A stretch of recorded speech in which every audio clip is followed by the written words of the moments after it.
You've been lied to about peace. They told you it comes from punishment, from being harder on yourself, from replaying your mistakes until they finally hurt enough. But if that were true, why does peace disappear the more you blame yourself? Why does the mind grow louder instead of calmer? Why does guilt remain even after you've learned and changed? The truth is simple and uncomfortable. You cannot punish yourself into becoming peaceful. Pain does not create clarity. Self-attack does not create wisdom. For centuries, Buddhist teachings have pointed to this misunderstanding. A mind that clings to guilt and judges itself endlessly is not becoming pure or disciplined. It is becoming trapped. Peace is not a reward for suffering. It is what naturally appears when the inner fighting stops, when you stop using pain as proof of growth and control as a substitute for understanding. The moment you stop turning against yourself, something begins to loosen. Tonight, as you listen, the pressure inside will begin to ease. The harsh inner voice will soften, your breath will slow, your thoughts will settle, and space will open where shame once lived. Not because you forced it, but because you stopped resisting yourself. This is not about excusing the past. It is about releasing it so it no longer owns your present. This is not weakness. This is the end of inner violence. You cannot punish yourself into becoming peaceful, but you can learn to let go, forgive, and finally rest. Are you ready? Let's begin.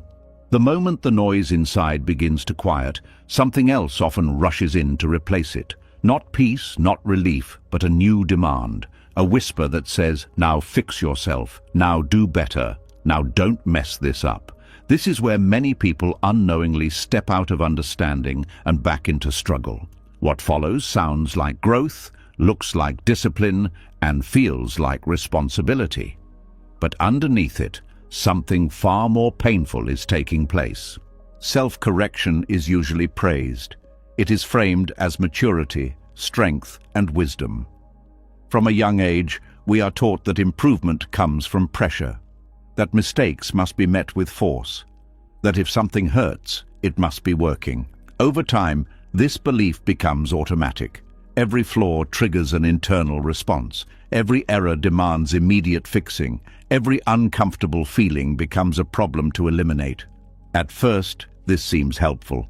You feel active, you feel in control, you feel like you're taking life seriously, but slowly, almost invisibly, self-correction turns into self-surveillance, and self-surveillance turns into quiet harm. The violence here is subtle because it does not shout. It does not insult you outright. It speaks in polite language. It says, you should be better by now. It says, don't relax yet. It says, once you improve this part of yourself, then you can rest. This voice rarely sounds cruel. It sounds reasonable. That is what makes it dangerous. You begin to live in a constant state of inner tension, always adjusting, always monitoring, always pushing. Life becomes a project instead of an experience. The present moment becomes something to correct rather than something to live inside. Buddhist teaching notices this pattern with great precision. It does not reject growth, learning, or discipline. What it rejects is aggression toward the mind. In Buddhism, wisdom does not come from forcing the mind into shape. It comes from seeing clearly. And seeing clearly requires gentleness. A mind under attack cannot see. A mind under pressure narrows. When you are constantly correcting yourself, you are not listening, you are commanding, and the mind, when commanded, resists in ways you may not consciously notice. One of those ways is exhaustion. Not the physical kind, but the deep tiredness that comes from never being allowed to be enough in the moment. You wake up already behind. You move through the day with an invisible checklist running in the background. You fall asleep reviewing what you should have done differently. Even rest becomes strategic. Even calm becomes something to achieve correctly. This is not peace. This is control disguised as care. The Buddha taught that suffering arises not only from obvious pain, but from clinging, Self-correction becomes violent when it clings to an image of who you think you must become. There is a future version of you that feels cleaner, calmer, more worthy, and the present you is treated like an obstacle in the way. When that happens, improvement is no longer guided by understanding. It is driven by rejection. You are not growing towards something. You are running away from yourself. This creates an internal split. One part of you becomes the judge. Another part becomes the problem. The judge watches closely, waiting for mistakes. The problem feels tense, guarded, and never safe. Over time, this inner relationship becomes strained. You may notice that even when you succeed, the satisfaction is brief. The judge immediately finds something else to fix. The finish line keeps moving. This is because the goal was never growth. The goal was relief from self-dislike. And that relief never lasts when the method is pressure. Buddhism draws a clear line between wisdom and self-attack. Wisdom observes without hatred. It notices patterns without turning them into identity. It allows mistakes to be teachers rather than verdicts. Self-attack, on the other hand, turns every misstep into proof. Proof that you are flawed. Proof that you are behind. Proof that you must try harder. The difference between the two is not subtle on the inside. One feels open, even when it is honest. The other feels tight, even when it claims to help. A key insight here is that awareness itself is corrective without being violent. When you truly see a habit clearly, change begins naturally. There is no need for punishment. Fire does not need to be angry at itself to stop burning your hand. The hand pulls away because it understands. In the same way, when the mind understands suffering, it loosens its grip. But understanding cannot happen in an atmosphere of fear. If the mind expects attack every time something is seen, it will hide, it will justify, it will resist. This is why harsh self-improvement often leads to repeating the same patterns rather than ending them. Many people believe they are being disciplined when they are actually being afraid. Afraid that if they stop correcting themselves, everything will fall apart. Afraid that compassion will make them lazy. Afraid that without pressure, they will lose direction. Buddhism challenges this fear directly. It teaches that clarity is stronger than force, that kindness toward the mind creates stability, not weakness, that a calm mind sees consequences more clearly than a stressed one ever could. When self-correction becomes violent, it also disconnects you from life. You are rarely where you are. You are in evaluation mode, talking to someone while adjusting yourself, eating while thinking about how you should eat better, resting while judging how you rest. This constant inner commentary drains joy from ordinary moments. Nothing is neutral. Everything is material for improvement. Even happiness becomes suspicious, something that must be justified or earned. The Buddha described this as restlessness, a state where the mind cannot settle because it is always reaching or rejecting. Relentless self-improvement feeds this restlessness. It tells the mind that stillness is unsafe. That pause means stagnation, that you must always be doing something to deserve being here. Over time, this belief becomes painful. You may feel anxious when nothing is wrong. You may feel guilty when you relax. You may feel uneasy when things are calm. This is the cost of confusing wisdom with pressure. True wisdom does not rush. It has patience. It understands that change rooted in fear collapses under stress, while change rooted in clarity holds steady. When you stop attacking yourself, you do not stop learning. You start learning better. You notice causes instead of assigning blame. You see conditions instead of flaws. You become curious rather than critical. And curiosity opens doors that force never could. There is also a hidden arrogance inside violent self-correction. It assumes the mind can be bullied into perfection. It assumes you can control every outcome if you just try hard enough.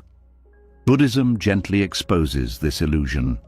It reminds us that life is shaped by countless conditions. many of which are not personal failures.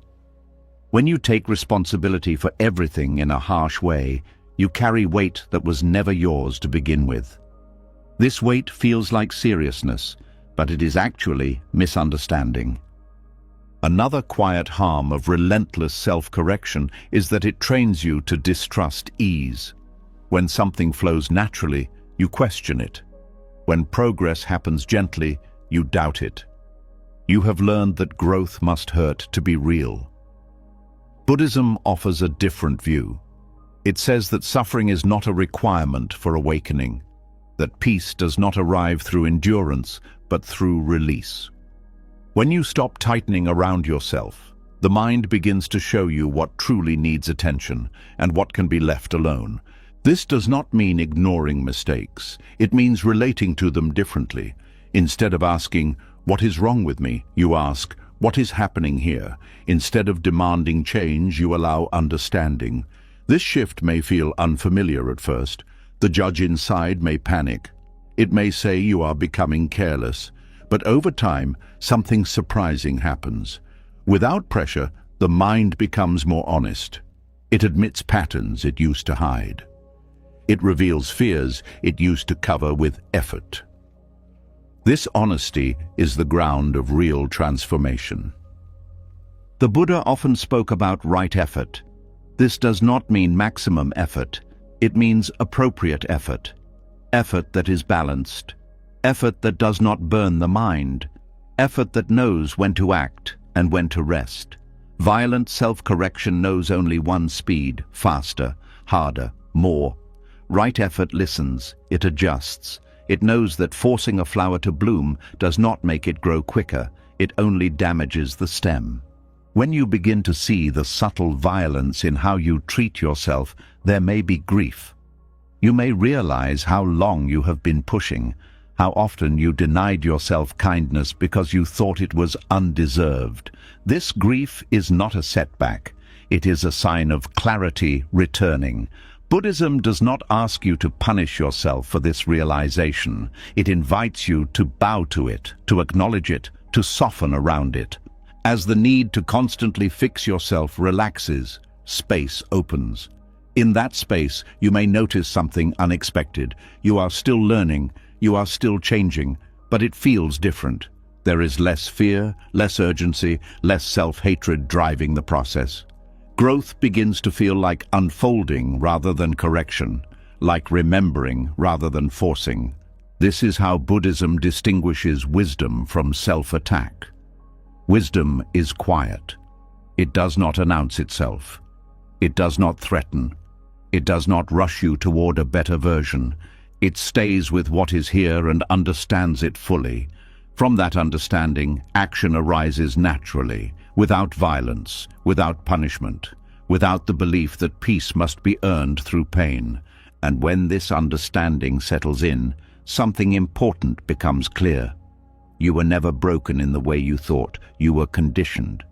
You learned to treat yourself harshly because you believed it was the only way forward.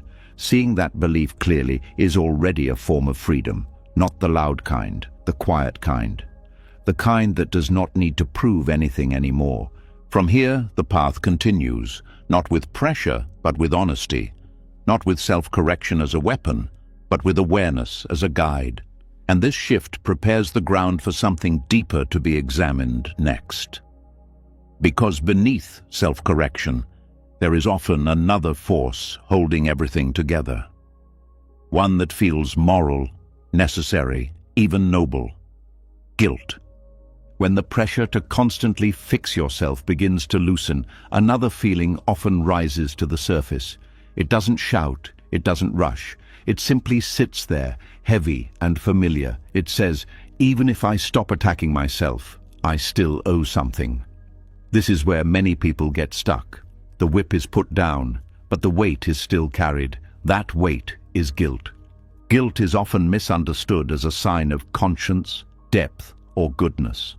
From early on, many of us learn that feeling guilty means we care. That if we stop feeling guilty, something is wrong with us. Guilt becomes proof that we are moral, responsible, and aware. But Buddhism looks at guilt very differently. It does not treat guilt as wisdom.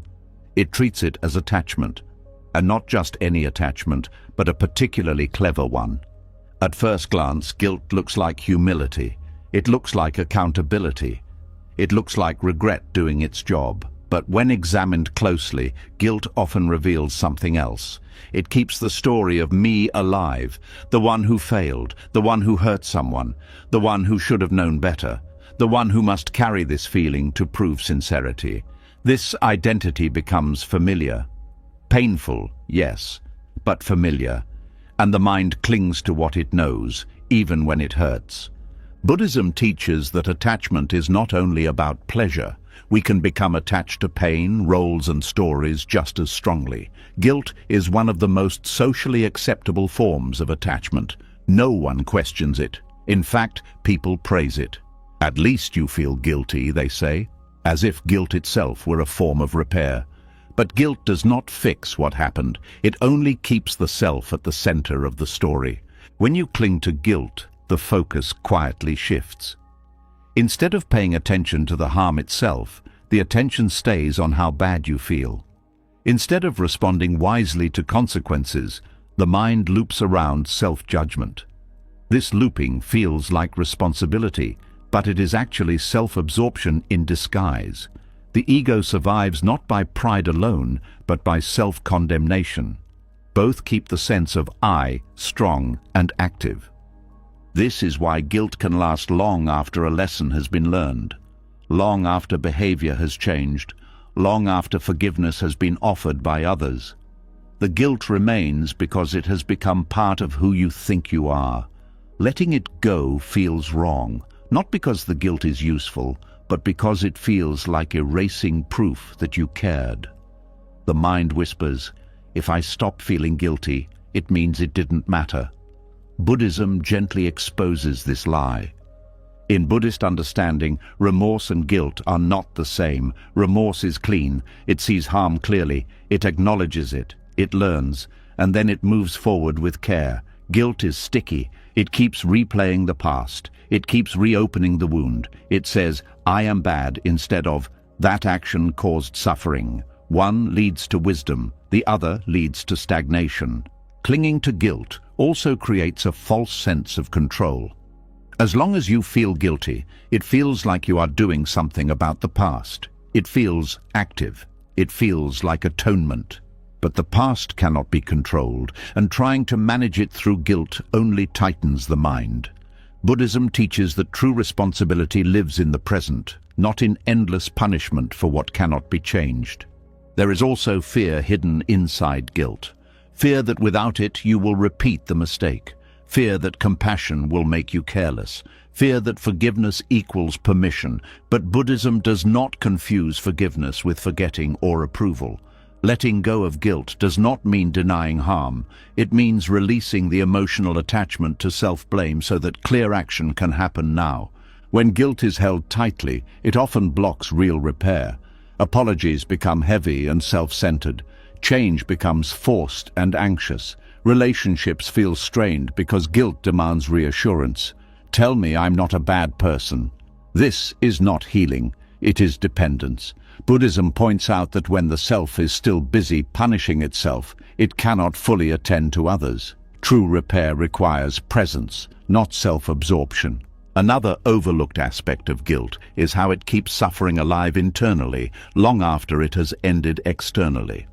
The event is over, the consequence has passed, but the mind keeps recreating it. This repetition feels justified, it feels responsible, but it is still suffering being generated in the present. Buddhism is very clear about this.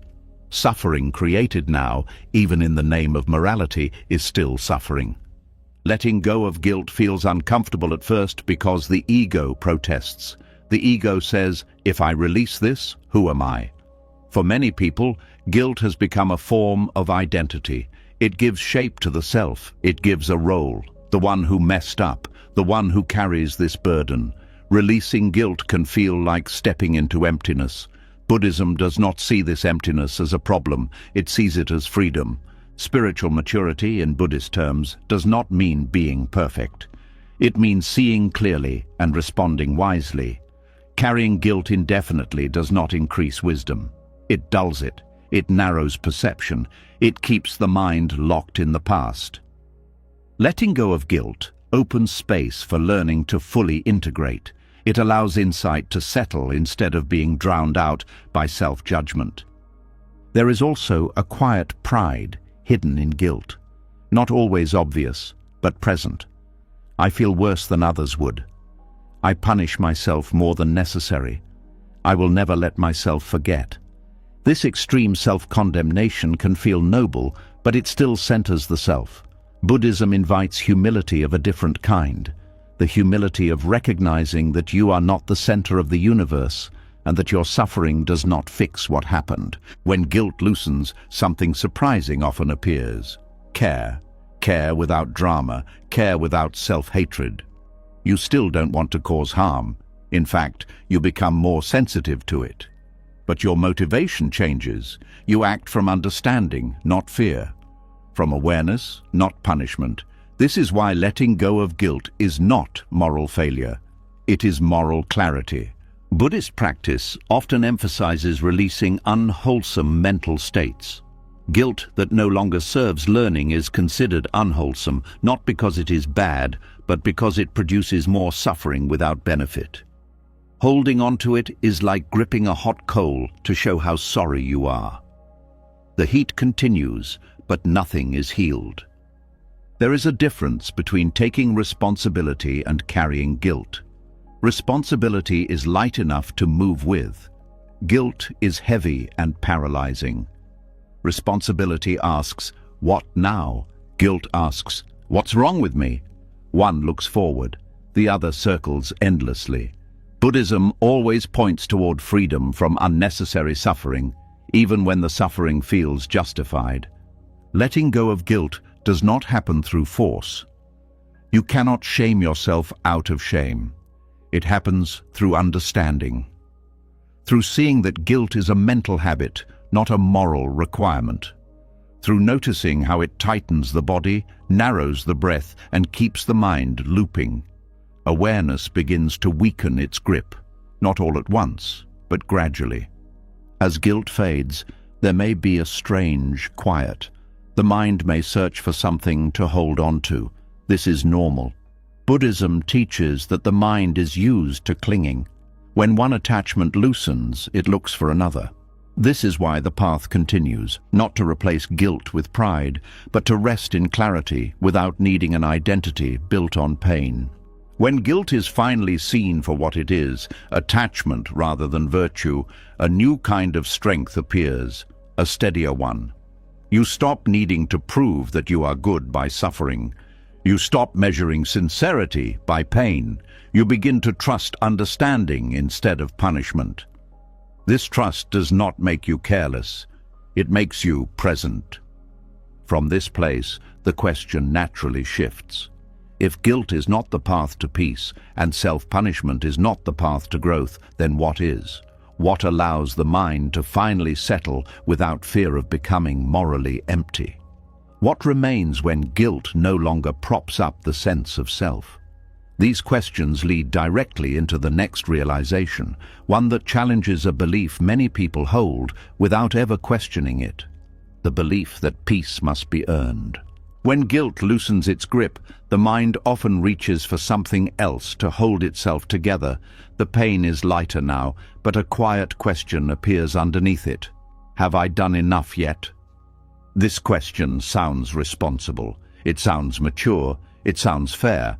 But hidden inside it is another trap, the belief that peace is something you must earn. This belief runs deep. It shows up in small thoughts and big ones. Once I fix this part of myself, then I'll be calm. After I make up for the past, then I can rest. If I just become better, wiser, more disciplined, then peace will arrive. At first, this feels hopeful. It gives direction. It gives motivation. But slowly, it turns peace into a prize that is always just out of reach. Buddhism challenges this belief at its root. It says peace is not a reward. It is not a payment for good behavior. It is not something the mind deserves after enough effort. Peace is what is left when the struggle to deserve finally ends. It is uncovered, not achieved. And this distinction changes everything. Merit thinking is the idea that inner states work like moral math. Do enough good, suffer enough, improve enough, and eventually peace will be granted. This way of thinking often comes from religion, culture, and even self-help language. It feels logical. It appeals to fairness.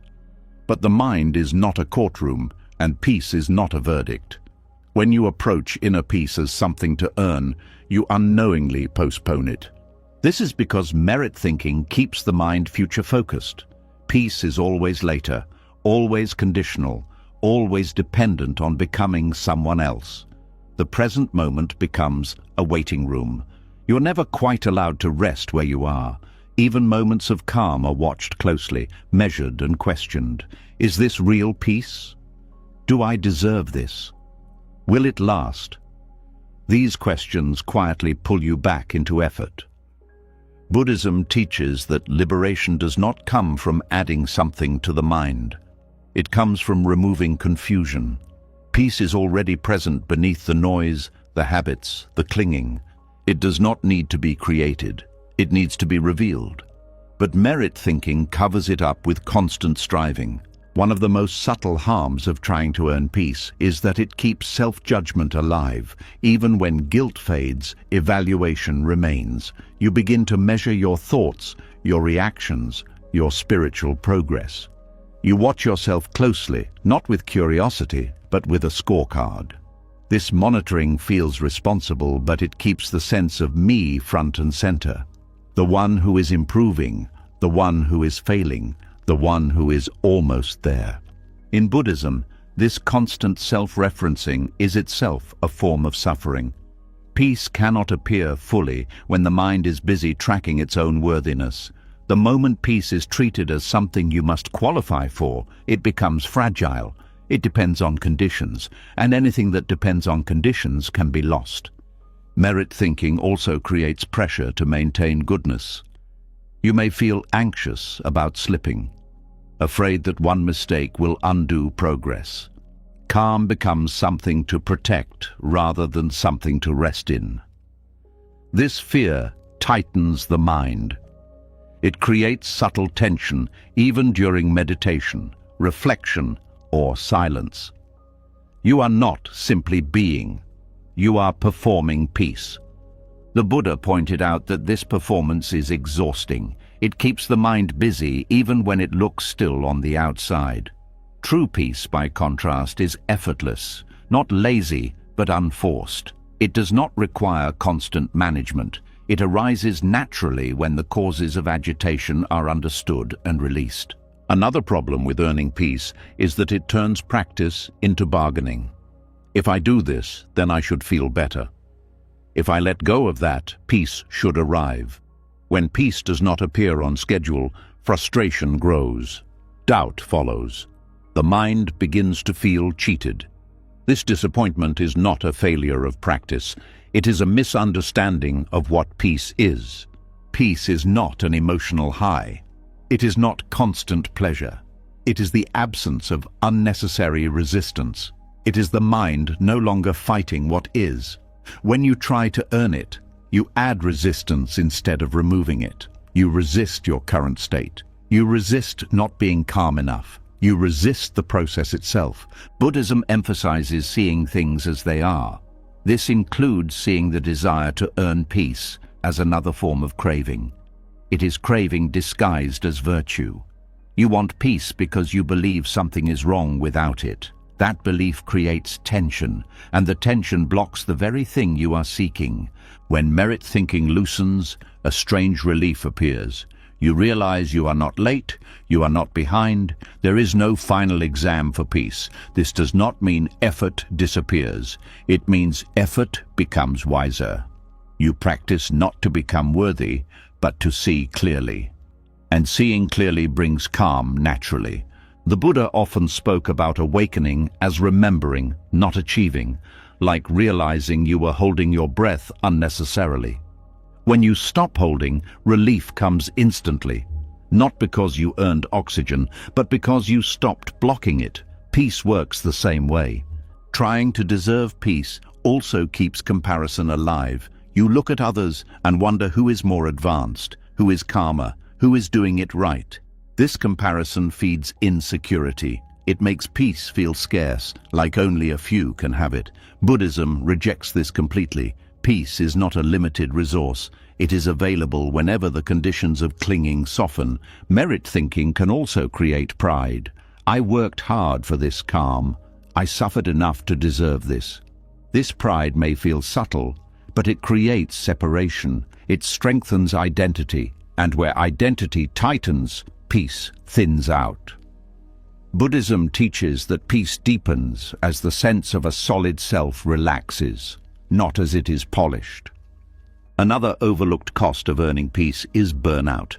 Many people become tired of trying to be better all the time. They give up, not because peace is impossible, but because the approach was exhausting. They confuse the failure of the method with the failure of the path. Buddhism would say the effort was pointed in the wrong direction. Too much doing, not enough seeing. Peace uncovered feels different from peace earned. Earned peace feels conditional. It feels like it could disappear if you slip. Uncovered peace feels stable. It does not depend on perfection. It allows mistakes without collapse. It allows emotions without panic. This stability comes from understanding, not control. Letting go of merit thinking can feel risky. The mind may ask, if I stop striving, will I become careless? Buddhism answers this clearly. When you see suffering clearly, you naturally avoid causing it. You don't need punishment or rewards to guide you. Understanding becomes the guide. This is a more reliable foundation than fear or ambition. There is also a deep kindness in realizing peace is not earned. It means you do not have to wait to be worthy. You do not have to become someone else. You do not have to clean yourself up before resting. This kindness is not indulgence. It is realism. It acknowledges that struggle does not purify the mind. Clarity does. As this insight settles, the mind begins to rest more easily in the present. Not because everything is resolved, but because the demand for resolution has softened. You stop postponing peace. You stop treating calm as a finish line. You begin to notice quiet moments that were always there, but ignored because they didn't feel earned. This shift does not make life perfect. Challenges remain. Emotions still rise, but they are met differently, without the added layer of, I shouldn't be feeling this yet. Without the belief that peace has been delayed. The mind becomes more spacious, less defensive, more honest. When peace is understood as uncovered rather than deserved, practice becomes lighter. You engage with life directly, not as a test, but as a teacher. Every experience becomes informative rather than evaluative. This is liberation in the Buddhist sense. Not escape from life, but freedom within it. As merit thinking fades, another realization quietly appears. Even without striving, suffering still arises at times. Old habits resurface, reactions happen, and when they do, a new temptation emerges. The urge to judge yourself harshly again, to see suffering as failure, to turn inward with blame. This brings us to another layer that must be understood. How the mind creates future pain through self-judgment itself. The unseen consequences of turning against yourself. The karma of self-hatred. As merit thinking starts to fade, the mind finally tastes a quieter kind of relief. Not the relief of I passed, but the relief of no longer having to audition for peace. And yet, even in that new space, something old can still rise up fast. A familiar reflex, a harsh comment toward yourself, a sudden tightening in the chest, a thought that says, see, you're still like this. It can happen after a small mistake, a strong emotion, a relapse into an old habit, or even a day when you simply feel low for no clear reason. This is the moment many people don't understand. They assume they've returned to the beginning. They assume the calm was fake. They assume the path is broken. But what's really happening is deeper.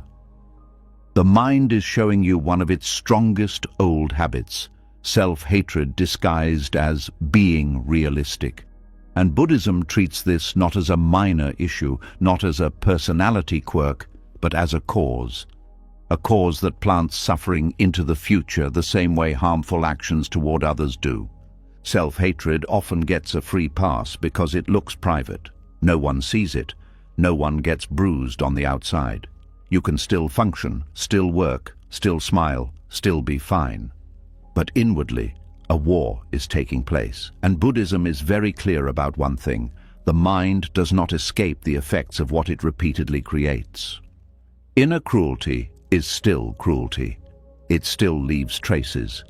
It still shapes your next moment, your next choice, your next relationship with life.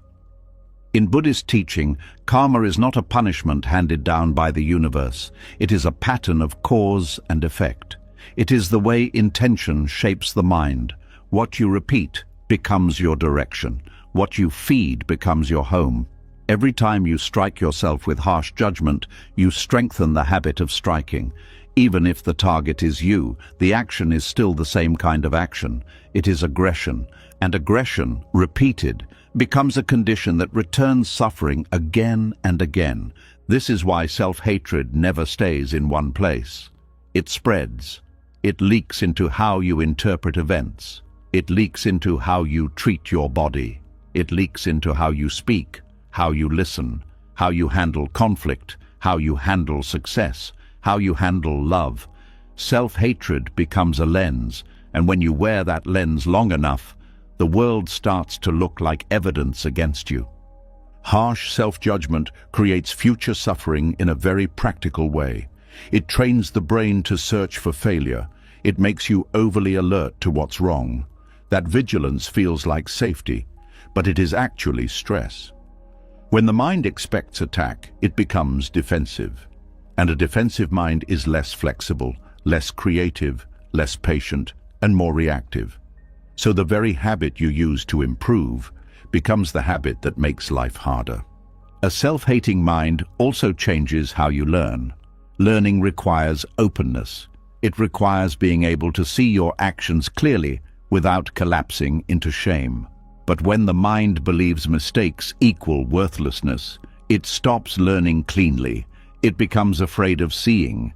It becomes afraid of honesty. It starts hiding, rationalizing, avoiding, or overcompensating. The mistake is no longer a lesson. It becomes a threat to identity. This is one way self-hatred creates future mistakes, which then create more self-hatred. The wheel turns smoothly because the mind calls it discipline. Another way self-hatred plants suffering is through the body. A harsh inner voice is not just words, it is chemistry. It is tension in the shoulders, tightness in the throat, a shallow breath, a stomach that won't settle. Over time, living under inner attack trains the nervous system to stay on guard. Even when nothing is happening, the body stays ready for danger. Sleep becomes lighter, rest becomes harder. Peace feels unfamiliar. You may call it anxiety, but often it is simply the body adapting to an environment that never became safe. The environment is internal. Buddhism speaks of suffering as something you can feel directly, not only as an idea. The body is part of the mind's karma. When you repeatedly treat yourself like an enemy, the body starts living like it is surrounded by enemies. This is why self-hatred can feel exhausting even on quiet days. The mind is not only thinking painful thoughts, it is maintaining a state of war. Self-hatred also shapes the future through how you relate to pleasure and goodness. When you dislike yourself, joy can trigger suspicion. You may feel that ease is not allowed, that happiness is irresponsible, that comfort is a trap. You might unconsciously sabotage good moments because they don't match your inner identity. If you've lived as the one who is wrong, then being okay feels like a lie. The mind may pull you back into familiar pain because it feels true. This is one of the saddest forms of karma. Suffering becomes a comfort zone. There is also the karma of shrinking. When self-hatred is present, you take fewer risks. You speak less honestly. You reach out less. You try less. Not because you don't want life, but because you expect yourself to fail. You may call it being realistic, but it is often fear wrapped in self-judgment. And each time you shrink, the mind learns a lesson. The world is too dangerous for me. That lesson becomes a future prison. Buddhism points out that intention matters. If your intention is to harm yourself through judgment, even subtly, the mind absorbs that intention. It becomes the background tone.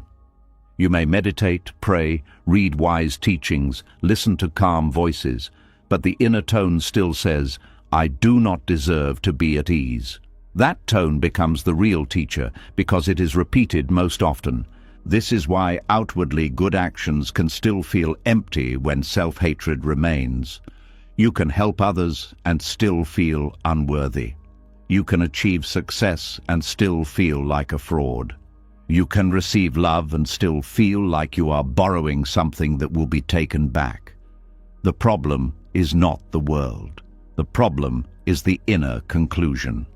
And every time you repeat that conclusion, you plant it deeper. Self-hatred also affects how you interpret other people. When you carry harsh judgment inside, you tend to expect judgment outside. You assume others see you the way you see you. You may misread neutral expressions as rejection. You may take small feedback as a personal attack. You may anticipate betrayal even when no betrayal is happening. This creates future suffering in relationships, not because people are cruel, but because the mind is scanning for proof. And when it scans long enough, it finds something, or it creates something through tense behavior, distance, or defensiveness. This is an important point in Buddhist psychology. States of mind condition perception. A mind filled with self-hatred does not see clearly. It sees through pain. So even if the world offers kindness, it may not land. Even if someone forgives you, you may not believe it. Even if life gives you a fresh start, you may feel you must keep paying for the past. The suffering continues not because the past is still happening, but because the mind keeps recreating it. Karma is also habit energy. The mind moves where it has moved before. If you have practiced self-hate for years, it becomes fast, automatic. It appears before wisdom has time to speak. This is why a small mistake can trigger a big collapse. The collapse isn't about the mistake. It's about the deep pathway that is already carved. Buddhism does not blame you for having this pathway. It simply says, what is conditioned can be reconditioned. But it must be seen clearly, and it must be met with a different intention. A harsh mind often believes it is preventing future harm. If I punish myself, I won't do it again. But look closely. Has self-hatred truly made you kinder? Has it truly made you calmer? Has it truly made you more stable? Often it does the opposite. It makes you more tense, and tension increases reactivity.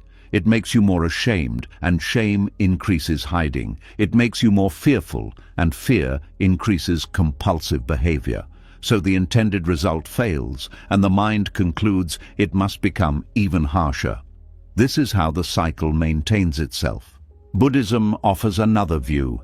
Ethical change grows best in a mind that is steady, not a mind that is whipped.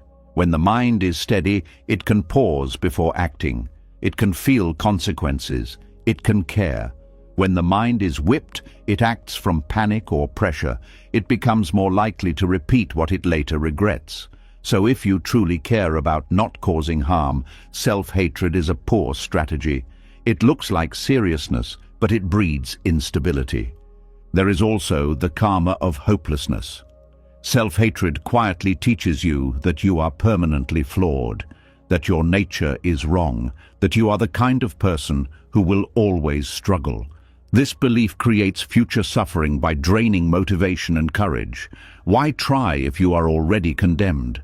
Why open up if you are already unworthy? Why practice if you are already failing? Hopelessness is not just a mood, it is a worldview. And it becomes self-fulfilling because it blocks the actions that would create change. Buddhism does not say you must love yourself in a dramatic way. It does not demand affirmations or forced positivity. It asks for something simpler and more honest. Stop adding suffering on top of suffering. Stop turning pain into identity. Stop turning mistakes into proof of worthlessness. This is not indulgence, it is wisdom, because it recognizes cause and effect. The karma of self-hatred is also spiritual. When you hate yourself, you strengthen separation. You create a split between me and me. One side becomes the controller, the other becomes the thing controlled. This split creates constant inner friction. Buddhism aims at ending separation, not polishing it. It points toward wholeness, where experience can arise without being attacked, where thoughts can appear without being judged into punishment. This is where the concept of non-harming becomes personal. Many people think non-harming means not hurting others. Buddhism includes that, but it goes further. It asks, are you harming the mind right now? Are you harming the heart right now? Are you planting seeds of cruelty inside your own awareness? Because those seeds do not stay hidden. They grow. They shape speech. They shape decisions. They shape the way you treat people when you are tired, stressed, disappointed, or afraid. Self-hatred also blocks insight by keeping the mind cloudy. A mind in hatred is not curious, it is condemning. It does not ask, what led to this action? It says, I am terrible. That statement feels final, but it explains nothing. It reveals nothing. It teaches nothing. It is a dead end.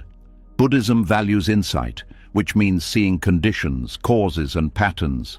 Insight leads to freedom because it reveals what can change. Self-hatred hides conditions under a blanket of identity. That is why it creates future suffering. It prevents the very understanding that would end the pattern. There is a form of karma that comes from how you speak to yourself. Words become atmosphere. If the inner language is harsh, the inner world becomes harsh. Even when you are alone, you are living in a certain environment. Over time, that environment shapes your temperament. You may become less patient, less trusting, more cynical, more withdrawn. You may not connect these traits to self-hatred, but the link is strong. Living under constant criticism produces a certain kind of personality. The same way living under constant rain produces a certain kind of landscape. And still, many people keep self-hatred because it feels like truth. They confuse intensity with honesty. They think gentleness is denial. Buddhism challenges this. It says the most honest mind is the least offensive, the least violent. The mind that sees clearly does not need to scream. It does not need to insult. It does not need to crush the self. It simply sees cause and effect and responds wisely. So what breaks the karma of self-hatred? Not more hatred toward the hatred, not a new inner war. The first step is recognition, not intellectual, but real recognition. The kind that catches the moment the mind turns sharp, the moment the body tightens, the moment the inner voice becomes cruel. And then, instead of believing it, you name it quietly. This is self-hatred. Naming it matters because it separates awareness from the attack. It reminds you that a thought is not a verdict. It is a mental event arising from conditions. Next comes a new intention. Not to pretend everything is fine, but to refuse cruelty as a method. In Buddhism, intention is powerful. The moment you choose, I will not use harm to create wisdom, you change the direction of karma. Even if the harsh voice still appears, it is now appearing in a different environment. An environment where it is not automatically obeyed. This is where compassion becomes practical. Compassion is not a mood, it is a stance. It is the choice to meet suffering without adding violence. When you treat your own suffering with basic kindness, you interrupt the chain reaction. The body relaxes a little. The mind becomes a little more spacious. From that space, you can actually see what needs to be learned. This is how compassion creates real responsibility. It clears the mind so it can respond instead of react. Buddhist practices like loving kindness are not sentimental. They are medicine for a mind trained in cruelty. They are a way of planting new seeds. If you have planted self-hate for years, you cannot expect a new crop overnight. But you can begin. A few moments of non-harming today is a new karmic cause. A softer response after a mistake is a new cause. A willingness to pause instead of attack is a new cause. These causes accumulate quietly, the same way harm accumulates quietly. The mind becomes what it practices. There is also a deep relief in realizing you are allowed to be a human being without punishment. You can regret without self-destruction. You can learn without being crushed. You can take responsibility without building a prison. This relief does not make you careless. It makes you steady, and steadiness is the ground where good actions become natural instead of forced. Over time, as self-hatred weakens, you start to notice changes that are not dramatic but real. You recover faster from mistakes. You become less afraid of feedback. You become more honest in relationships. You stop assuming rejection. You stop treating calm as suspicious. You begin to trust the present moment more. This is karma too. A new pattern of cause and effect. A new future being built from a different kind of mind. And then something even more important becomes visible. Self-hatred was never only about the mistake. It was about the story the mind created afterward. The story that turned a moment into an identity. The story that replayed itself like a trial that never ends. When you see this clearly, the next question appears naturally. If harsh judgment creates suffering into the future, then what happens when remorse itself turns into who you think you are? What happens when the mind stops saying, "That was wrong," and starts saying, "This is what I am"? That is where the next layer begins. When the harshness begins to soften and self-hatred is finally seen as a cause of suffering rather than a solution, another pattern quietly reveals itself. The mind no longer lashes out as often, but it still holds on to something familiar. A label, a role, a story that feels heavy but stable. It says, "This is who I am now." Not angry, not dramatic, just settled. And that is where remorse quietly turns into identity. This shift happens slowly. At first, remorse is honest. It arises because something mattered. It reflects care, awareness, and sensitivity. Buddhism never rejects remorse. In fact, it values it deeply. Remorse is what allows learning to begin. It is the moment the mind recognizes harm without denial. But there is a line that often gets crossed without being noticed.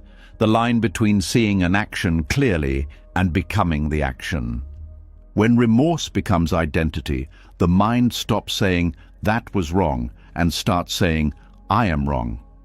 The difference may sound small, but the effect is enormous.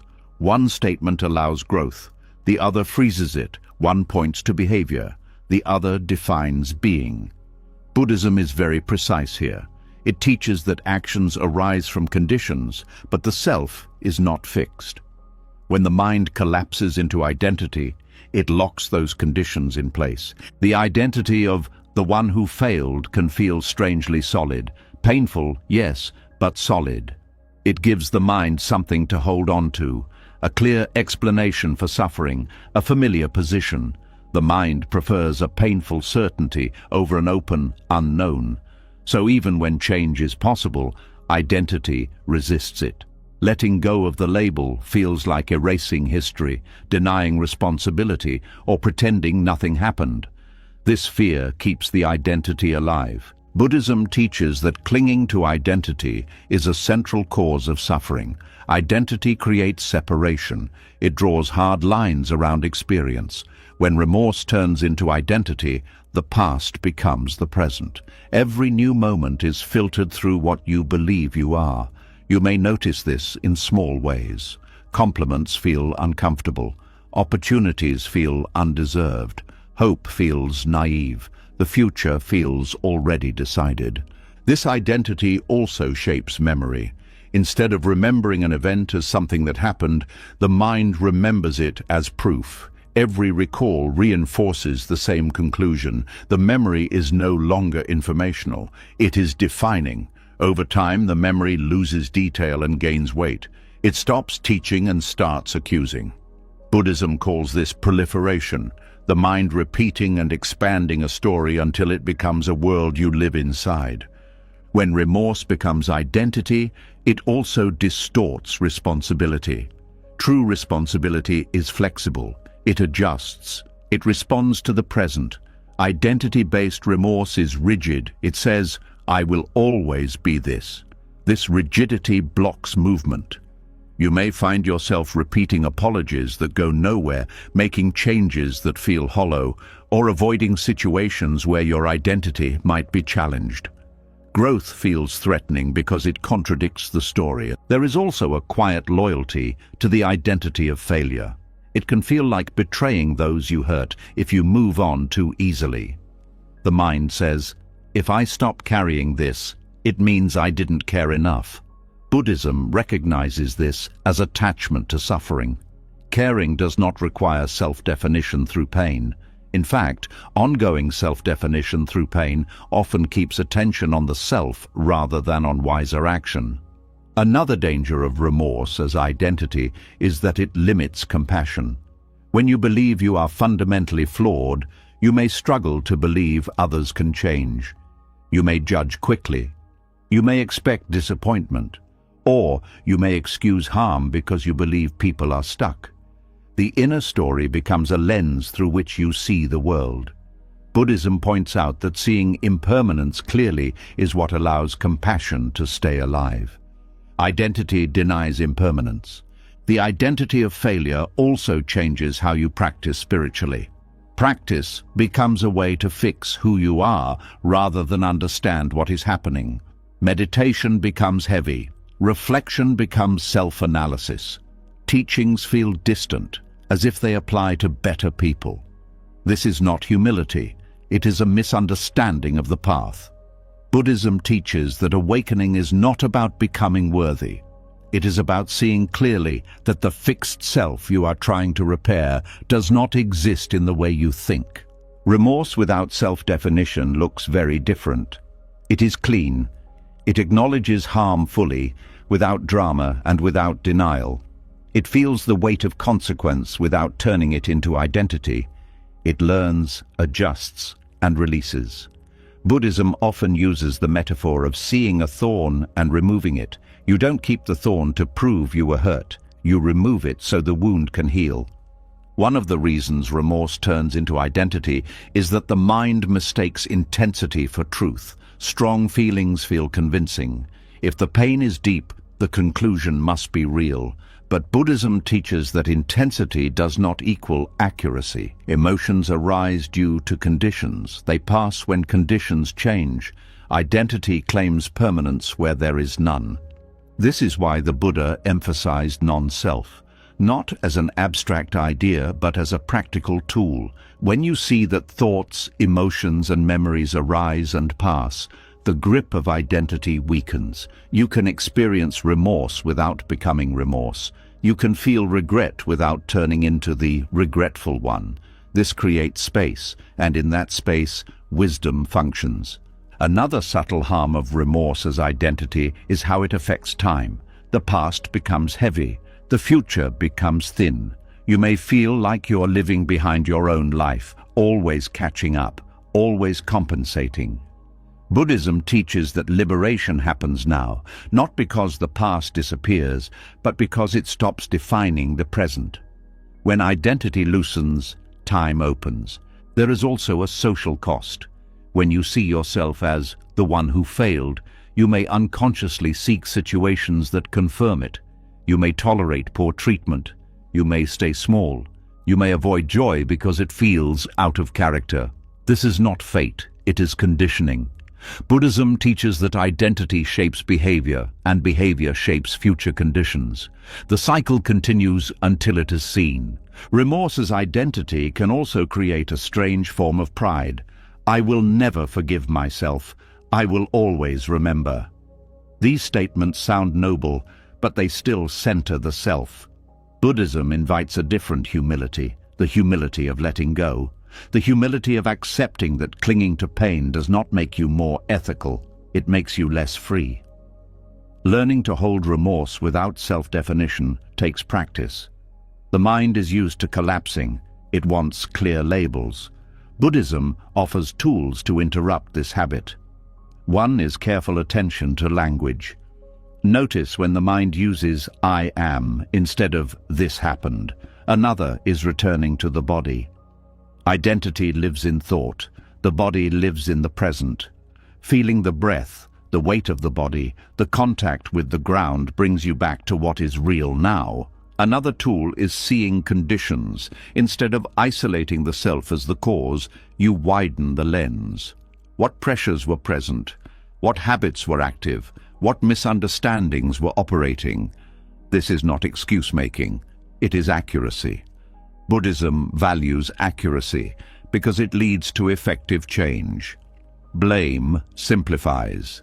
Understanding liberates. When remorse is freed from identity, forgiveness becomes possible. Not forced forgiveness, not sentimental forgiveness, but practical forgiveness, the kind that allows you to act differently now. You stop carrying the past as a badge or a burden. You carry the lesson instead. This is what spiritual maturity looks like in Buddhism. Not purity, but flexibility. Not perfection, but responsiveness. It is important to see that letting go of identity does not erase memory. You still remember. But memory becomes information, not accusation. It informs choices rather than condemning being. This shift is subtle but powerful. Life becomes less heavy, not because nothing mattered, but because you stop turning meaning into punishment. As this understanding deepens, you may notice moments where the old identity tries to return, especially when you are tired, stressed, or disappointed. The mind may say, "Here it is again. This proves it." This is not failure, it is habit energy. Buddhism teaches patience here. Not indulgence, but steadiness. Each time you see the pattern without feeding it, the identity weakens. There is a quiet relief in realizing you do not have to be a fixed version of your past. That your worst moment is not your name. That remorse can exist without becoming a prison. This relief does not make you careless. It makes you more available, available to others, available to growth, available to peace. And yet, even as identity loosens, another temptation often appears. The mind may begin to punish itself, not for who it is, but for how it feels. Pain becomes proof of seriousness. Suffering becomes a measure of sincerity. This introduces a new illusion, the belief that punishment itself is productive, that hurting inside means something is being fixed. This belief feels active, it feels responsible. But it hides another misunderstanding, one that must be seen clearly if peace is to deepen. As the old identity loosens and remorse no longer defines who you are, the mind often searches for another way to feel grounded. The labels begin to fall away, but something inside still feels exposed. Without the familiar weight of guilt or identity, uncertainty appears, and right there, almost automatically, another habit steps in. A habit that feels active, serious, and responsible: self-punishment. At first, self-punishment feels useful. It feels like doing something. When things feel unclear, unstable, or unresolved, punishing yourself creates a sense of structure. Pain becomes a boundary. Harshness becomes direction. The mind says, "At least I'm not ignoring this."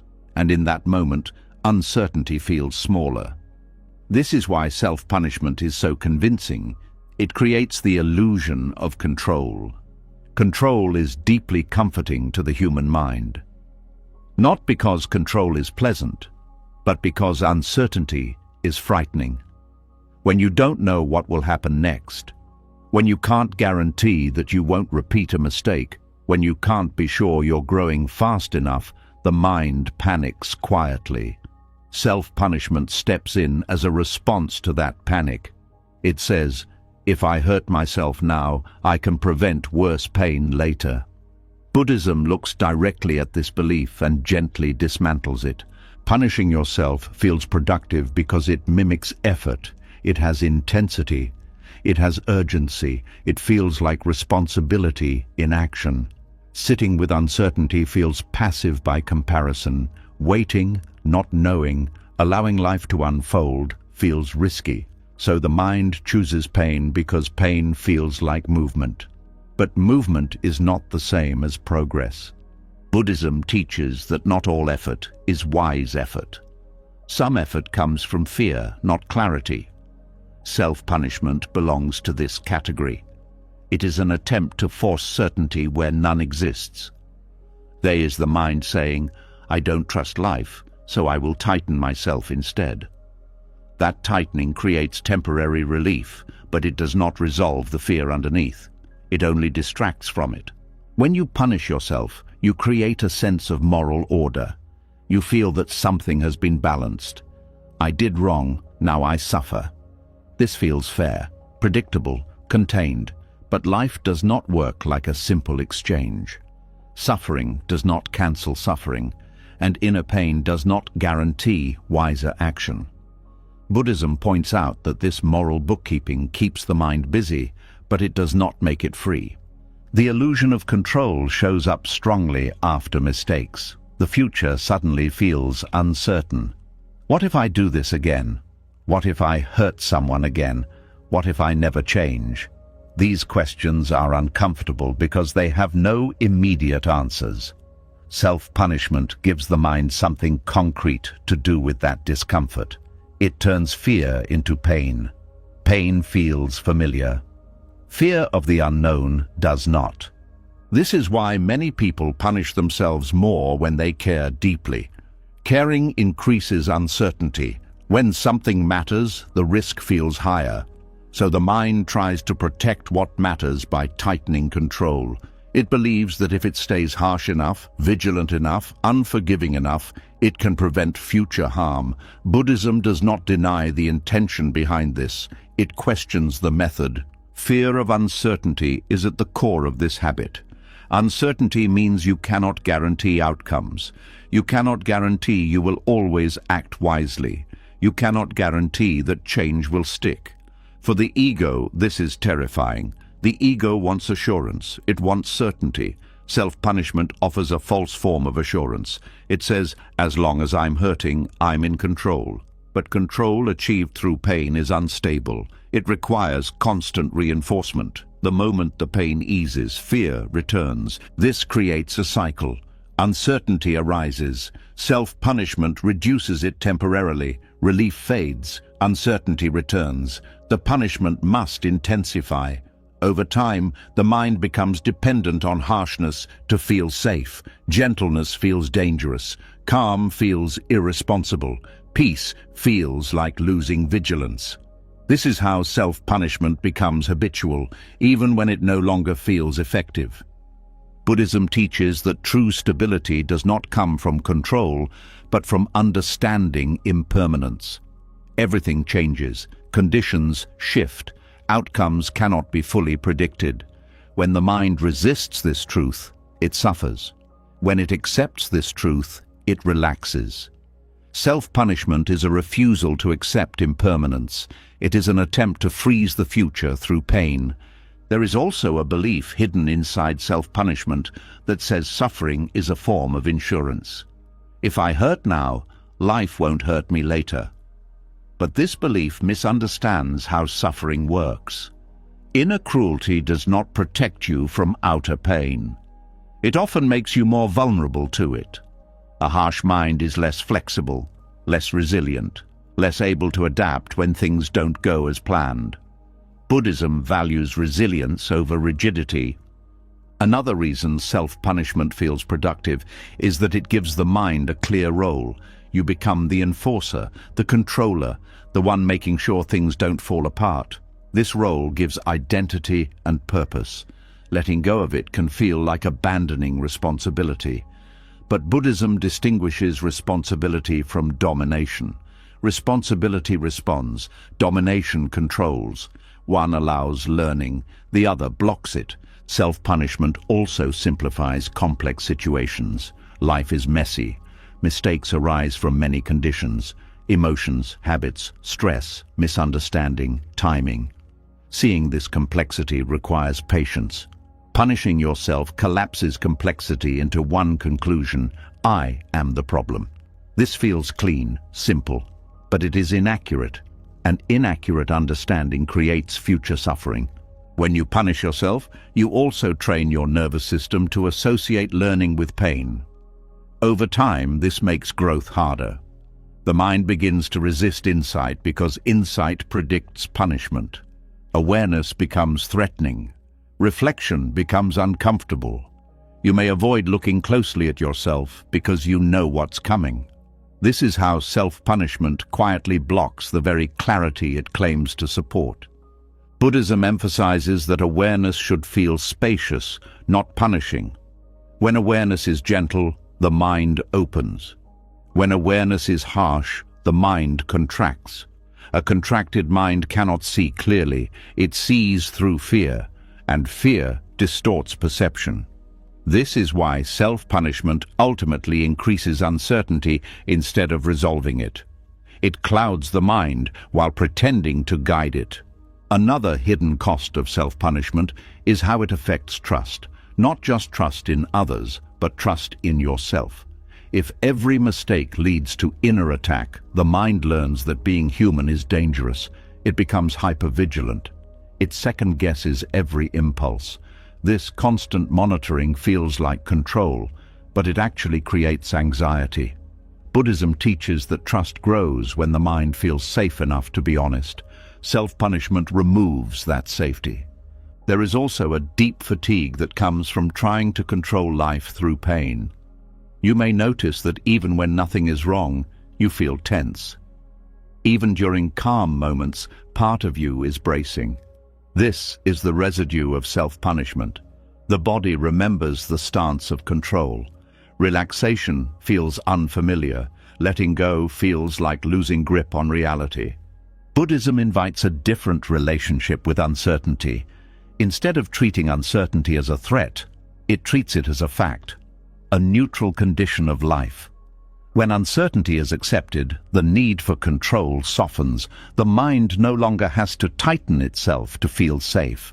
It learns to respond moment by moment, rather than trying to dominate the future. This does not mean passivity. It means responsiveness. When you are no longer punishing yourself, you can actually respond more wisely to situations as they arise. You are less reactive, less defensive, more present. Ironically, letting go of control increases your ability to act skillfully, because your actions come from clarity, not fear. Self-punishment also creates a false sense of progress. Pain feels like movement, so the mind assumes something is changing. But suffering alone does not guarantee learning. Buddhism makes this clear. Learning happens when the mind sees cause and effect clearly. Pain can accompany learning, but it is not the teacher. Understanding is the teacher. There is a quiet courage required to stop punishing yourself, because when you stop, uncertainty becomes visible. There is no buffer, no punishment to lean on, just the present moment, with all its unpredictability. This can feel exposed at first. The mind may protest. It may say, "You're being careless." But over time, something else emerges, a steadier confidence. Not confidence in outcomes, but confidence in awareness. This confidence does not promise that you will never make mistakes again. It promises something more realistic. That when mistakes happen, you will be able to meet them without collapsing. that you will be able to learn without cruelty, that you will be able to adjust without fear. Buddhism values this kind of confidence because it is grounded in reality, not fantasy. When self-punishment loosens, the fear of uncertainty does not disappear overnight, but it becomes workable. You begin to see that uncertainty is not an enemy. It is simply the space where life happens. Trying to control that space through pain only makes it smaller. Allowing it gives it room to breathe. As this understanding deepens, the mind starts to question another long-held assumption, the idea that there must be a perfect balance between being harsh and being indifferent, the fear that if you let go of punishment, you'll slide into apathy. This fear leads many people to stay trapped between shame and numbness. They believe there is no middle ground, but Buddhism points to something quieter, more stable, and rarely talked about.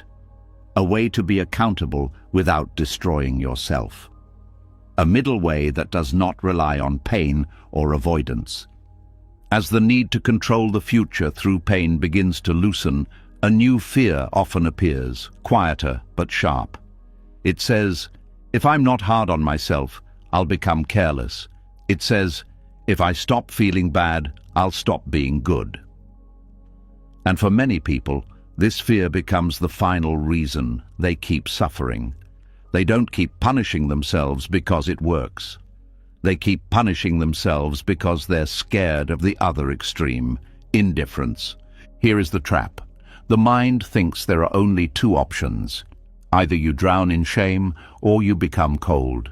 Either you crush yourself for mistakes or you pretend nothing matters.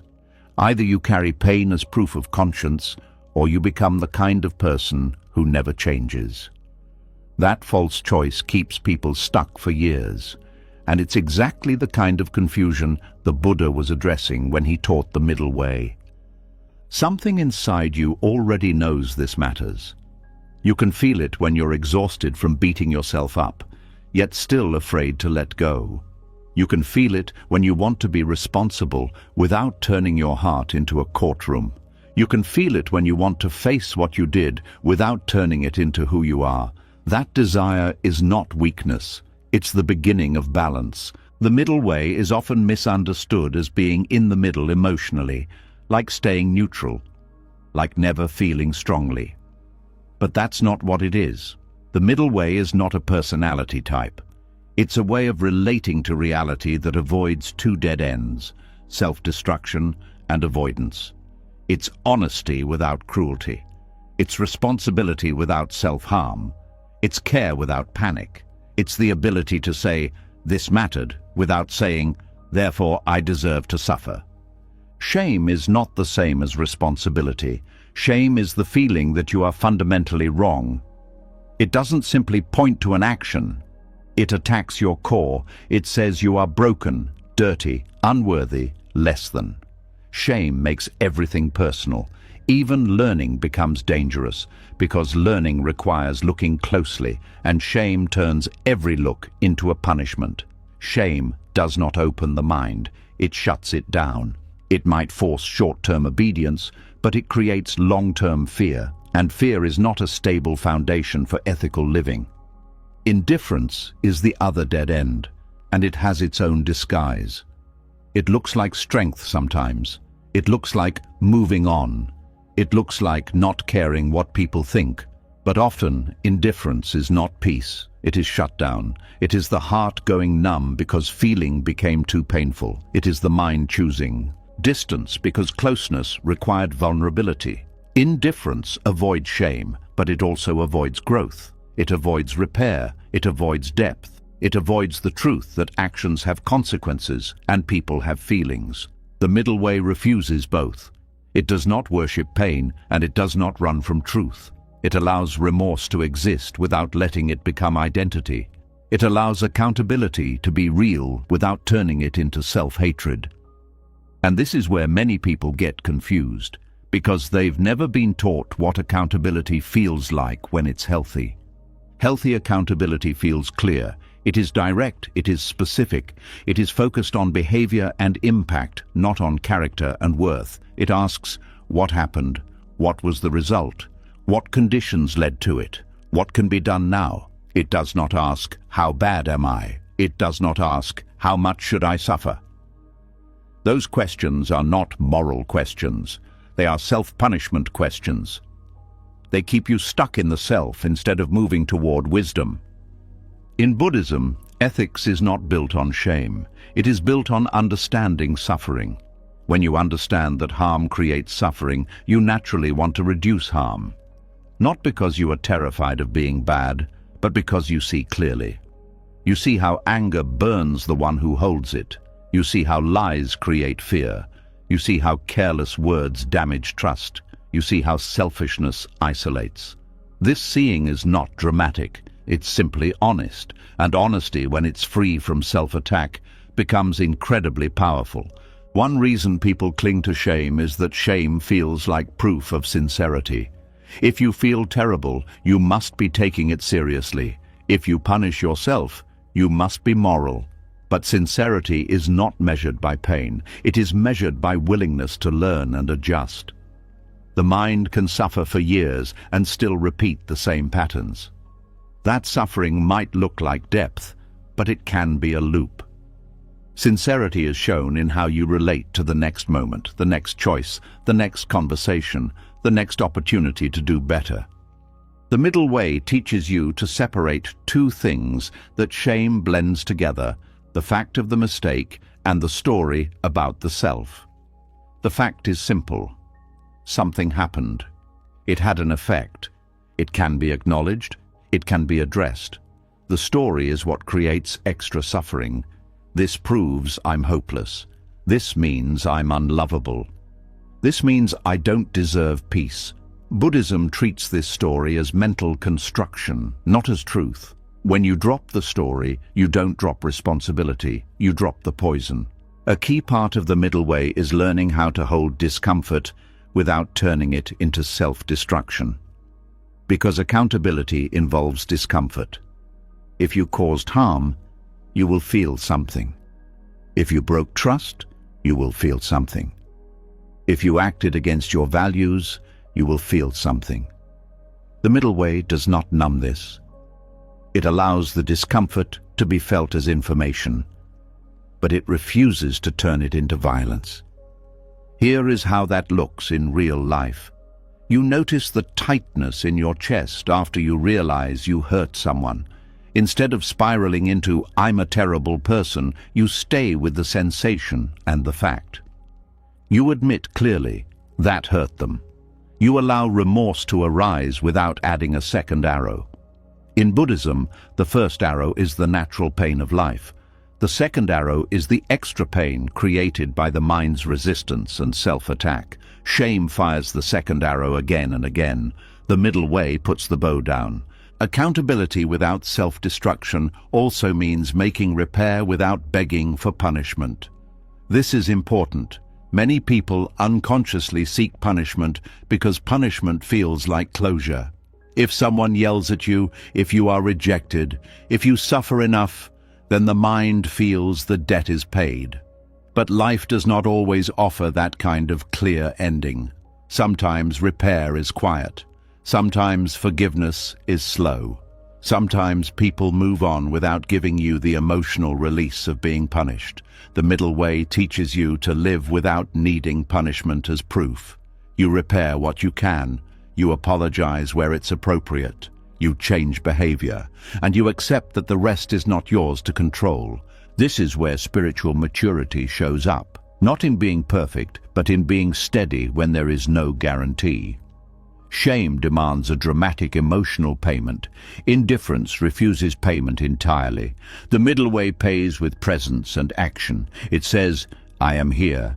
I will not disappear. I will face what happened. I will not abuse myself. I will do what is skillful now.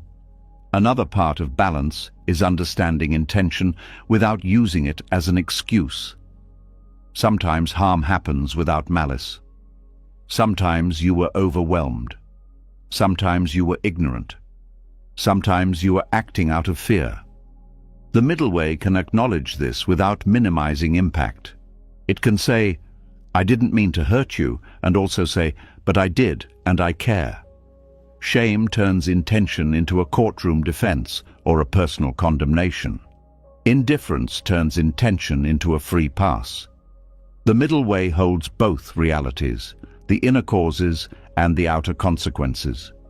To practice this, Buddhism often emphasizes mindfulness and clear comprehension. Mindfulness notices what is happening. Clear comprehension understands what is helpful and what is harmful. Together, they create a kind of inner leadership that does not require brutality. You start to catch the moment when the mind wants to swing to extremes, the moment it wants to collapse into shame, the moment it wants to shut down into whatever. You see the swing, and because you see it, you are not forced to obey it. A useful sign to watch for is urgency. Shame is urgent. It wants immediate emotional punishment. It says, "Fix this now by hurting." Indifference is also urgent in a different way. It says, "Get away from this feeling now." The middle way has less urgency. It can wait, it can stay, it can breathe. It understands that real change is often slow and that forcing speed creates distortion. This patience is not laziness. It is stability. Another sign is clarity. Shame creates fog. It overwhelms the mind with global conclusions. Everything becomes always and never. Indifference creates blankness. It avoids details so nothing has to be faced. The middle way is detailed. It stays specific. I raised my voice. I broke a promise. I avoided a conversation. Specificity is powerful because it gives you something real to work with. You can't repair, "I am awful." You can repair, "I didn't show up when I said I would." Accountability without emotional self-destruction also includes boundaries. This is often missed. People think compassion means letting everyone treat them however they want, or they think responsibility means accepting endless blame. The middle way is not being a doormat. You can acknowledge your role without accepting unfair punishment. You can apologize without allowing manipulation. You can be humble without abandoning your dignity. Buddhism calls this wisdom, not pride. This is especially important because some people around you may prefer you in shame. Your shame can make them feel powerful, or your shame can make conflict simple for them. If you stay in shame, you are easy to control.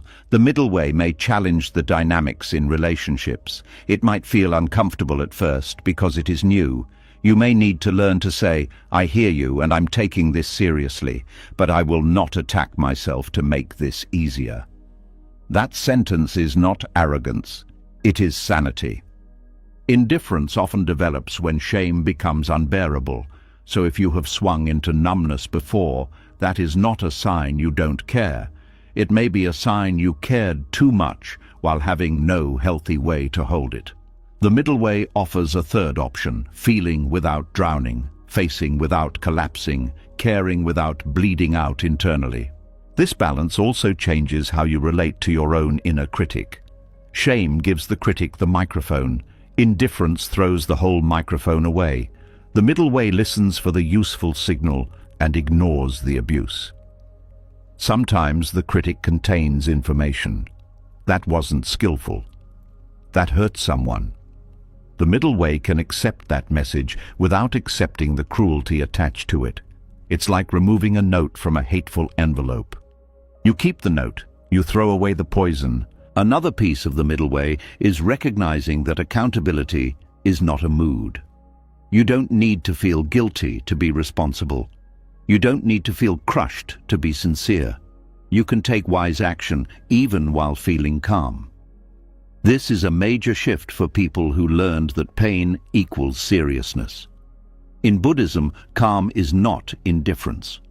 Calm can be the clearest form of care because it allows you to respond rather than react.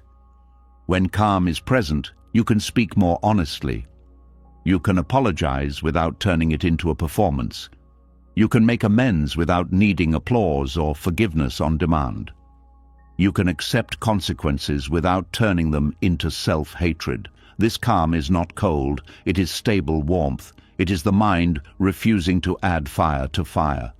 The middle way also recognizes that sometimes you cannot repair the past directly. Someone may be gone, a moment may be lost, an opportunity may never return. Shame uses this to torture you forever. Indifference uses this to dismiss it. The middle way asks, what kind of person do I become now, given what I learned? It turns regret into guidance. It turns pain into a compass, not a prison. This kind of accountability is also quiet. It doesn't always announce itself. It shows up in small, consistent choices. You become more careful with words. You pause before reacting. You choose honesty sooner. You ask questions instead of assuming. You follow through. You notice the conditions that lead to old patterns and you change the conditions. This is real responsibility. It does not need self-destruction to prove itself. And when you slip again, because humans do, the middle way responds differently. Shame says, you're hopeless. Indifference says, who cares? The middle way says, there it is again. What led to it? What can be adjusted? This response is not soft in a weak way. It is strong in a clear way. It doesn't waste energy on self-hate. It uses energy to understand and act. Buddhism often talks about compassion and wisdom as two wings of a bird. Without compassion, wisdom becomes cold. Without wisdom, compassion becomes confused. Shame has neither. Indifference has neither. The middle way brings both online. Compassion says suffering is here. Wisdom says don't add more. Compassion says this matters. Wisdom says don't make it identity. As you practice this balance, a new feeling starts to appear. It may be unfamiliar at first. It is the feeling of being accountable without being afraid of yourself. It is the feeling of meeting your life without needing a whip or a wall. It is the feeling of being human with your eyes open and your heart intact. And from this place, a deeper question becomes possible.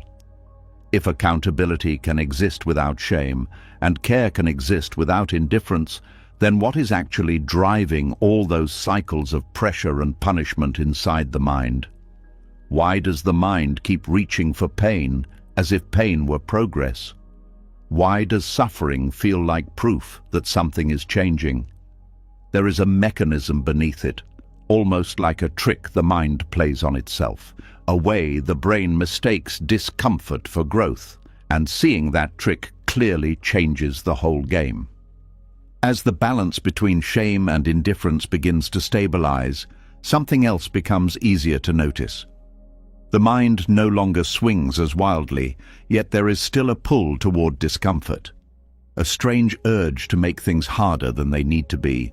A subtle belief that if something doesn't hurt, it must not be working. This belief is rarely spoken out loud, but it quietly guides behavior. And it reveals one of the mind's most convincing illusions, the idea that pain means progress. This illusion forms early. Pain has always been associated with effort, with training, with discipline, with transformation. From school to work to relationships to spiritual practice, struggle is praised. Endurance is celebrated. Suffering is framed as proof that something meaningful is happening. So when the mind wants to change, it reaches for what it knows. It reaches for pain. Pain creates intensity. Intensity feels like movement. Movement feels like progress. The brain connects these dots quickly and confidently. When something hurts, the mind assumes it is being challenged. When it is challenged, it assumes it is growing. This assumption feels so natural that it rarely gets questioned. But Buddhism questions it very carefully. The mind does not actually measure growth by wisdom. It measures it by sensation. Pain is a strong sensation. It cuts through numbness. It creates focus. It produces urgency. All of this can feel like engagement, but engagement is not the same as understanding. A fire alarm is engaging. It does not teach you how to cook. When suffering appears, the brain releases stress chemicals. These chemicals sharpen attention in the short term. They narrow focus. They increase vigilance. In some situations, this is useful, but when used as a constant strategy for growth, it backfires. A stressed mind becomes reactive. It loses nuance. It mistakes pressure for clarity. This is how pain simulates progress without delivering it. The illusion works because pain demands attention. When you feel emotional pain, you feel busy inside. Thoughts race, feelings surge, the mind is occupied. This busyness feels like effort, and effort feels moral. I'm not avoiding this, the mind says. I'm suffering through it. But suffering through something is not the same as learning from it. Buddhism distinguishes between awareness and agitation. Awareness is open. It sees clearly. Agitation is loud. It feels important. Pain produces agitation, not awareness. It keeps the mind spinning around the problem rather than understanding it. This spinning creates the sense that something is happening, but nothing new is being seen. Another reason pain feels like progress is that it creates a sense of seriousness. When you are hurting, you feel committed. You feel like you are taking life seriously. Calm can feel suspicious by comparison. Ease can feel like laziness. But seriousness does not equal wisdom. Buddhism teaches that wisdom is quiet. It does not need to hurt to be real. The mind also uses pain to avoid deeper uncertainty. If you are suffering, you don't have to face not knowing. Pain fills the space. It gives the mind something to hold on to, something to do. Sitting calmly with not knowing feels empty. Pain feels solid. So the mind chooses pain because it feels like ground. But that ground is unstable. Pain also creates a false sense of moral alignment. When you hurt after a mistake, it feels like justice has been served. The mind feels balanced. I did wrong, now I suffer. This balance feels like closure. But closure created by pain is temporary. The underlying pattern remains untouched. Buddhism teaches that insight, not punishment, is what ends repetition. There is also an identity component. Pain allows you to be the one who is trying, the one who is struggling, the one who is doing the work.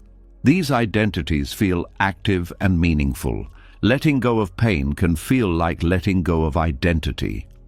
The mind fears becoming empty or irrelevant, so it holds on to suffering as proof of engagement. The illusion deepens because pain can sometimes accompany real change. When habits shift, discomfort often arises. When attachments loosen, fear can appear. The mind then draws the wrong conclusion. It assumes pain caused the change, rather than noticing that pain was simply present during the process. Buddhism is careful here. It does not deny discomfort. It denies discomfort as the driver. When pain is treated as the driver, the mind begins to chase it. It adds extra suffering. It tightens unnecessarily. It creates inner pressure to feel bad as a sign of effort. This extra suffering does not speed up growth. It exhausts the mind. It reduces curiosity. It turns learning into endurance. A tired mind does not learn well. It survives. It copes. It repeats familiar strategies. This is why people can suffer for years and still feel stuck. The mind confuses endurance with evolution. Buddhism points out that without understanding, suffering only hardens patterns. It does not dissolve them. Pain also distorts time. When you are suffering, the present moment feels heavy and endless. The mind fixates. It loops. This looping feels like processing, but it is often repetition without insight.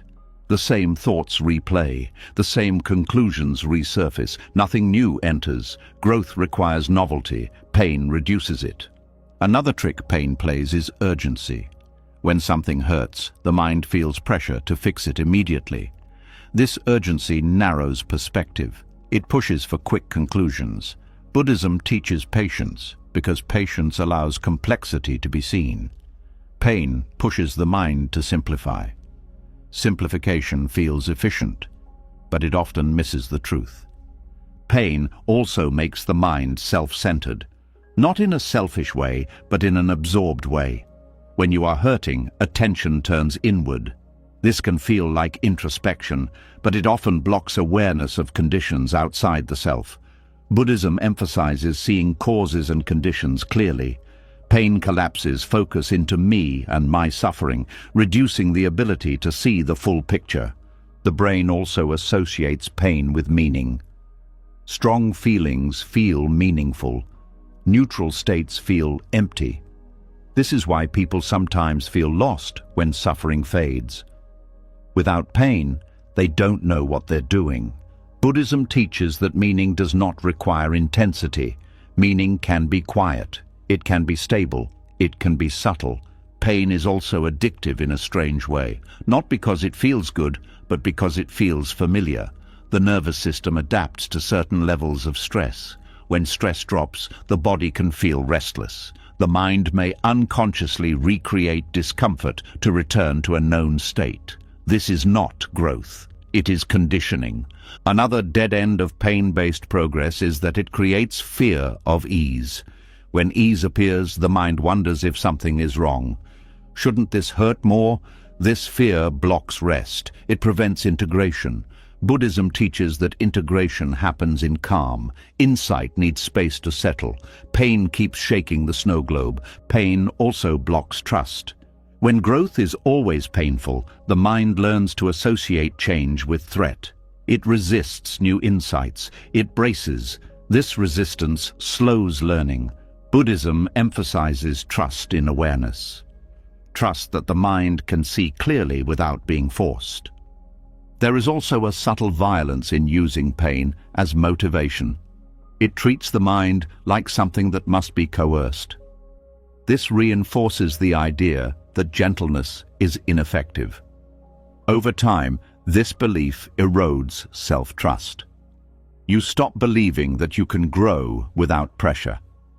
This belief becomes a self-fulfilling prophecy. Buddhism offers a different model. Growth comes from understanding suffering, not creating it. When you see clearly how a pattern causes pain, the mind naturally lets go. No punishment required. The letting go may feel quiet, unspectacular, but it is real. This is why Buddhist insight often feels anticlimactic. There is no dramatic suffering crescendo. There is a simple seeing. This causes pain, and the grip loosens. The mind relaxes. The pattern weakens. This does not feel heroic. It feels ordinary, but it is effective. The illusion of pain-based progress also keeps people stuck in self-referential loops. Am I suffering enough? Am I working hard enough? These questions have no end. Buddhism shifts the question entirely. It asks, is this creating less suffering? That question points outward, toward reality, rather than inward toward self-measurement. Another cost of this illusion is burnout. Pain cannot be sustained forever. The mind eventually collapses or numbs out.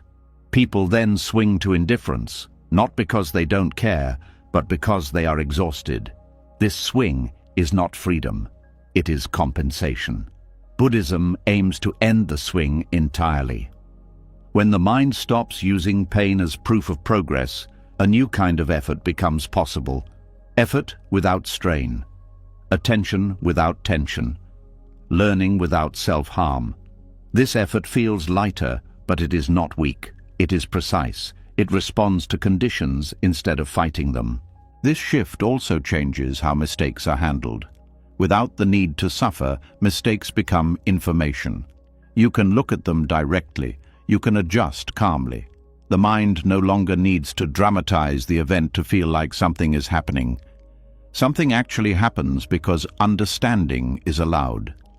The brain resists this at first because it feels unfamiliar. Calm feels empty compared to pain. But over time, calm reveals depth. You start to notice details you missed before. Subtle triggers, early signs, small choices. This is where real progress lives. Not in suffering, but in awareness. Buddhism teaches that suffering is not a path.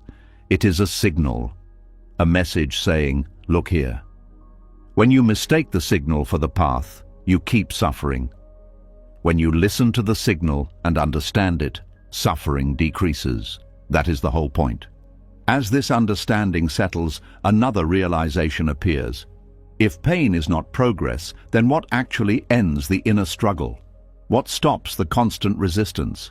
What allows the mind to finally rest without fear of stagnation? The answer is not another technique, it is a stance, a radical one, the stance of no longer fighting what is already here, of ending the internal war entirely. When the mind finally sees that pain is not progress, a strange quiet appears. The constant effort eases. The pressure to suffer softens, and yet something deeper is still unresolved. The struggle may no longer feel productive, but the fighting itself hasn't fully stopped. There is still resistance, still tension, still a subtle stance of opposition toward parts of your own experience. This is where self-forgiveness enters, not as comfort, not as kindness, but as something far more radical. Self-forgiveness is often misunderstood. Many people think it means excusing behavior, lowering standards, or pretending nothing happened.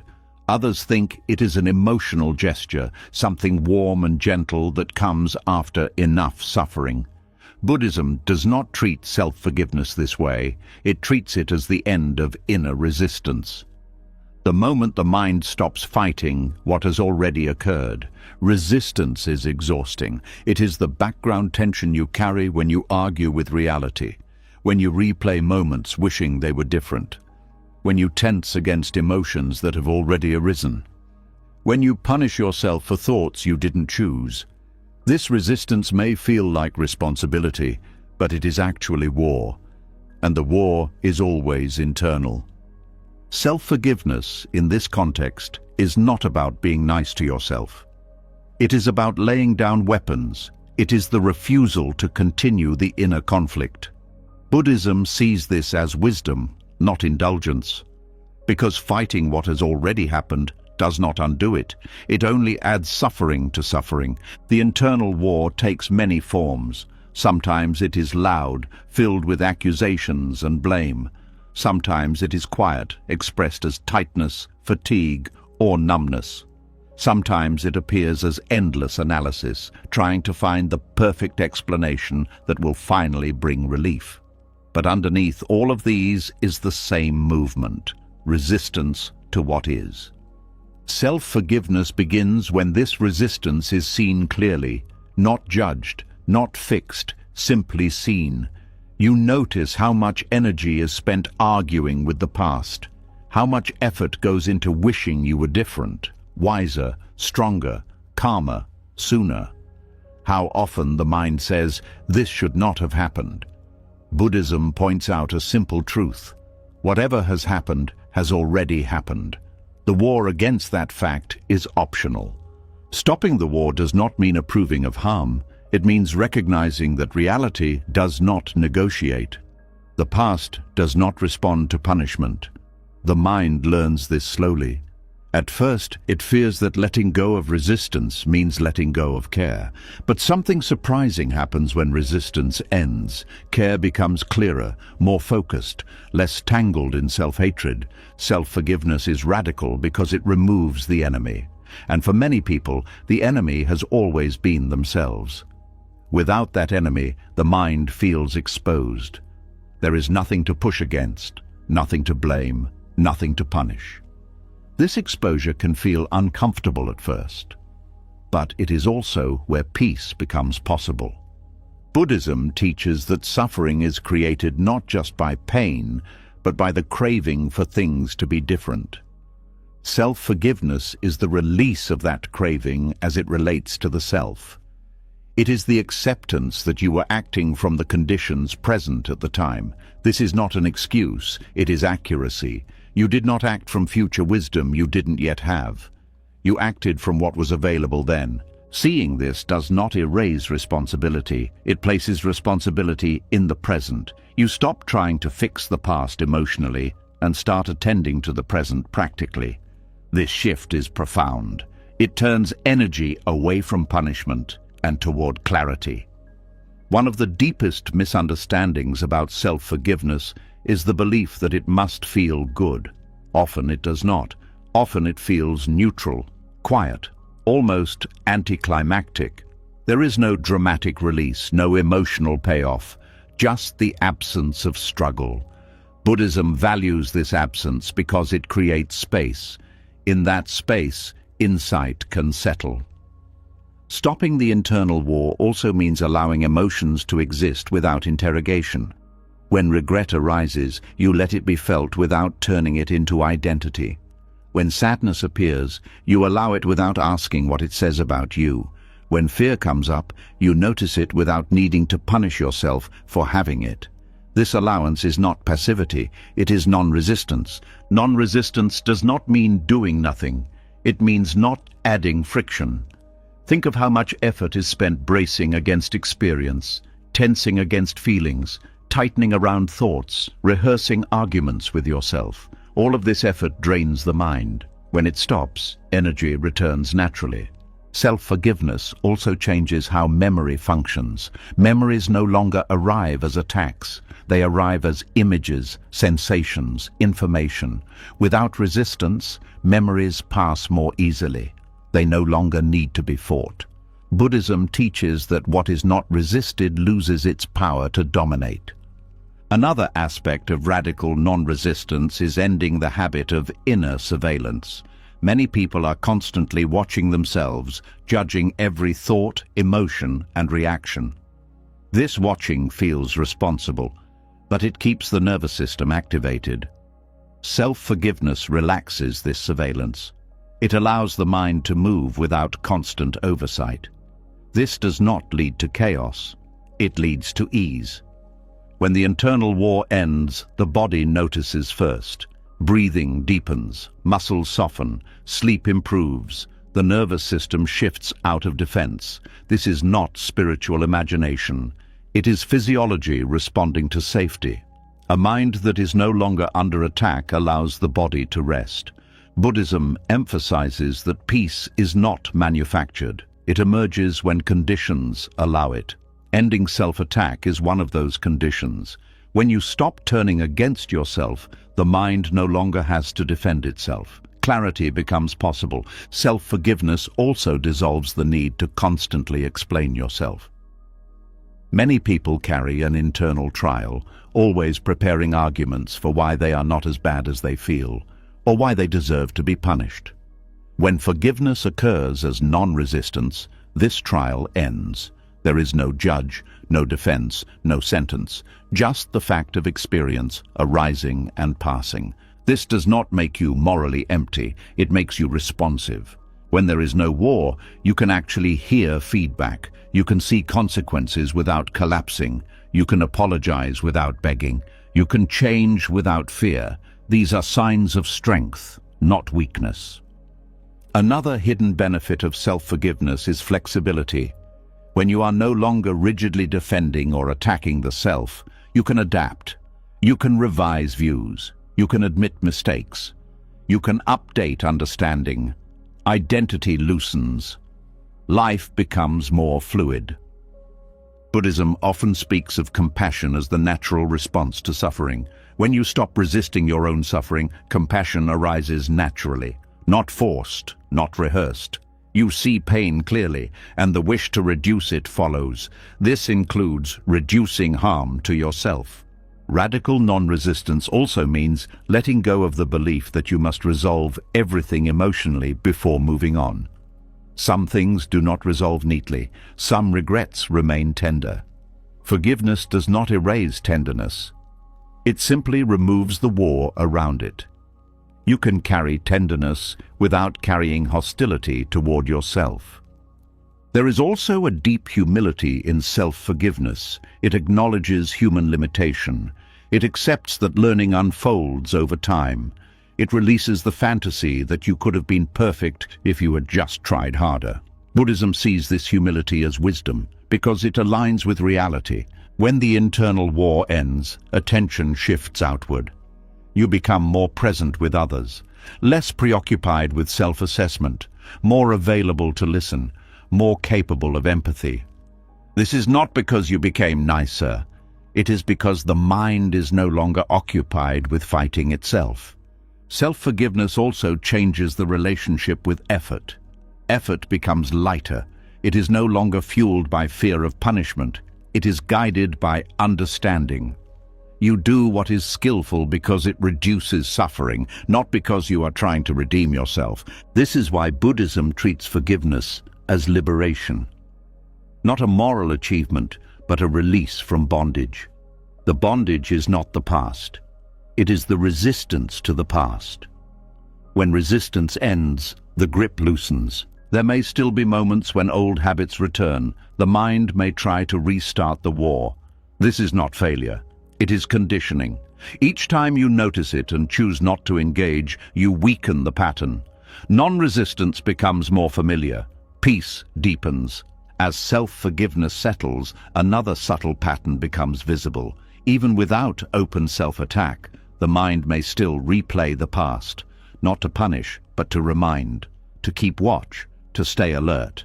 Memory itself can become a weapon. The mind uses it to maintain vigilance, to ensure mistakes are never repeated. This vigilance feels responsible, but it can quietly become another form of self-punishment. And understanding this requires looking closely at how the mind uses memory itself. When the inner war finally quiets and self-forgiveness begins to feel real, the mind often finds a subtler way to keep tension alive. There is no longer loud self-attack, no dramatic punishment. Just a quiet replay. A moment from the past surfaces again, and again, and again. Not to learn, not to repair, but to watch, to remind, to keep guard. This is where memory stops being a teacher and becomes a weapon. Memory itself is not the problem. In Buddhism, memory is simply a function of mind, a record of experience. It allows learning. It helps you recognize patterns. It supports wisdom when used correctly. But when memory is fused with fear, it changes purpose. It stops serving understanding and starts serving control. The mind begins to replay past mistakes, not to gain insight, but to maintain vigilance. And vigilance easily turns into punishment. This replay often feels responsible. The mind tells itself, I can't forget this. I have to remember so it doesn't happen again. If I stay aware of this pain, I'll stay safe. On the surface, this sounds reasonable, but look closer. Is the replay actually producing new understanding? Or is it repeating the same emotional charge with no new information? Buddhism draws a sharp distinction here. Repetition without insight is not learning, it is suffering on loop. The mind is especially good at turning memory into a story, not just what happened, but what it means. This proves something about me. This explains why I struggle. This is why I don't deserve ease. Each replay strengthens the story. Over time, the story becomes more real than the original event. Details blur, but the emotional weight increases. Memory becomes less about facts and more about identity maintenance. This is how memory becomes an unconscious act of self-punishment. Each replay reactivates the same shame, fear, or regret. The body responds as if the event is happening again. Muscles tense, breath shortens. The nervous system goes on alert. Even though nothing is happening now, the mind keeps creating a present threat. Buddhism would say suffering is being created in real time, even though the cause belongs to the past. One reason this habit is so hard to see is that it disguises itself as responsibility. The mind believes that letting go of the replay means forgetting the lesson. It fears that releasing memory means repeating harm. But this fear confuses memory with wisdom. Wisdom does not require constant replay. Wisdom integrates. Once a lesson is understood, it becomes part of perception. You don't need to relive the pain to remember not to touch fire. Replaying memory is also a way to avoid uncertainty. The past is known, the future is not. By staying focused on what already happened, the mind avoids the discomfort of not knowing what will happen next. This is subtle but powerful. The mind prefers familiar pain to unfamiliar openness. So it returns to memory again and again, using it as an anchor. But that anchor keeps you from moving. Buddhism teaches that the present moment is the only place where freedom exists. When memory dominates attention, the present becomes thin. You may be physically here, but mentally elsewhere. This weakens your ability to respond wisely now. Ironically, the attempt to prevent future mistakes by replaying the past actually reduces presence, which increases the likelihood of acting on habit rather than awareness. Memory as punishment also keeps the sense of self tightly bound. Each replay reinforces the one who did that. Even if you are no longer attacking yourself directly, the identity remains active. The mind says, "Don't forget who you are." This identity feels protective, but it limits growth. Buddhism emphasizes impermanence. Identity formed around memory denies change. Another aspect of this pattern is how memory loops feel urgent. Thoughts arise quickly without invitation. They interrupt calm moments. They appear during rest, meditation, or silence. This can feel frustrating. You may think you're failing at peace, but Buddhism explains that these loops are habit energy. The mind has practiced replay for a long time.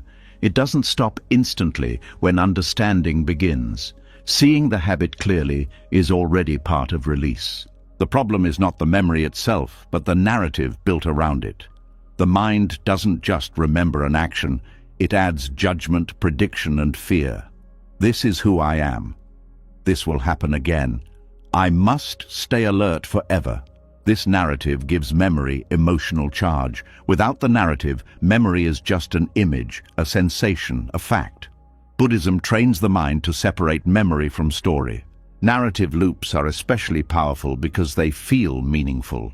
They feel like thinking deeply. But depth is not measured by repetition. A mind stuck in narrative often misses what is actually happening now. Buddhism encourages direct awareness of present experience rather than mental storytelling. This does not mean suppressing thought. It means not believing every story thought tells. Another reason memory becomes a weapon is that it feels safer than forgiveness. Forgiveness feels final. It feels like closing a door. Memory replay feels like keeping watch. The mind fears that if it stops watching, something bad will slip through. But constant watching is not the same as awareness. Awareness is relaxed. Watching is tense. Buddhism teaches that relaxed awareness is more sensitive than tense vigilance. Memory replay also creates emotional fatigue. Each loop consumes energy. Over time, this leads to a background exhaustion that many people mistake for depression or burnout. The mind is tired because it has been carrying the same weight again and again. Letting go of the loop frees energy, not because you forgot, but because you stopped reliving. The Buddhist practice of releasing narrative loops does not involve force. You cannot push memory away. That creates more resistance. Instead, the practice begins with recognition. You notice when the mind has shifted from present awareness into replay. You don't judge it. You don't analyze it. You simply recognize this is remembering. That recognition already loosens the grip. Next comes seeing the difference between memory and punishment. You ask gently, is this teaching me something new? Is this helping me act wisely now? If the answer is no, you don't need to continue. This is not avoidance, it is discernment. Buddhism values discernment because it directs energy where it is useful. Another part of releasing narrative loops is grounding attention in the body. Memory lives in thought. The body lives now. Feeling the breath, noticing contact, sensing weight and temperature brings attention back to present reality. This is not a trick. It is a way of reminding the mind where life is actually happening. Buddhism also teaches impermanence as a way to loosen memory's grip. The thought arises. It stays for a moment. It passes. You don't need to finish it. You don't need to resolve it. You let it move like a sound passing through space. This practice is simple but not easy. It requires patience. The mind may return to the loop many times. Each time you notice and release again. Over time, the loop weakens. Releasing narrative loops does not erase accountability. You still remember what matters. You still hold values. But the memory no longer attacks. It informs quietly. It becomes part of understanding rather than a source of pain. This is how Buddhism uses memory wisely, memory without clinging. Another subtle shift happens when memory is no longer weaponized. You begin to trust your present awareness more than your past fear. You realize that you don't need to relive pain to be careful. Carefulness can arise from clarity. This trust grows slowly, but it is transformative. The mind may resist this trust. It may say, if I let this go, I'll lose control. But control through memory is exhausting. Control through awareness is lighter. Buddhism always favors what reduces suffering, not what looks impressive. Memory loops also affect how you see yourself in the future. When the past dominates, the future feels predetermined. Releasing the loop reopens possibility, not fantasy, but flexibility. You are no longer locked into one storyline. New responses become possible because the mind is not busy replaying old ones. Another benefit of releasing memory as punishment is emotional honesty. When memory is no longer used to beat yourself, you can feel emotions more cleanly. Sadness is just sadness. Regret is just regret. They don't turn into global judgments. This makes emotional life simpler, not shallow. Buddhism does not ask you to forget. It asks you to stop clinging. There is a difference. Forgetting erases information. Releasing clinging frees attention. You remember what is useful and let go of what only hurts. Over time, as narrative loops dissolve, silence becomes less threatening. Quiet moments no longer get filled with replay automatically. Space opens. This space may feel unfamiliar at first. The mind may reach for something to occupy it, but if you stay, something else appears. Presence, ease, not dramatic but real. This presence allows insight to deepen. Without the constant noise of memory, you start to see subtler patterns, how thoughts arise, how emotions shift, how reactions form and dissolve. This seeing is the foundation of liberation in Buddhism, not escape from memory, but freedom from being controlled by it. And yet, even as memory loses its power, another subtle pattern may remain. The mind may still judge itself, not for what happened, but for how harsh it has been. It may criticize its own criticism. This creates a strange loop where self-condemnation wears a new mask. To move beyond this, one more illusion must be seen clearly: the hidden pride inside extreme self-criticism. As the old memory loops begin to loosen, the mind often feels a new kind of space. The past is no longer playing on repeat as loudly. The inner room becomes quieter, and that quiet can reveal something surprising.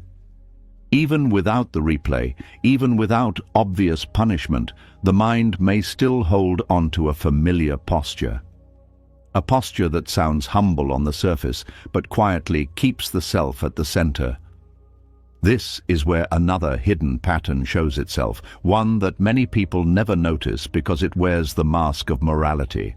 There is a kind of self-condemnation that feels almost right.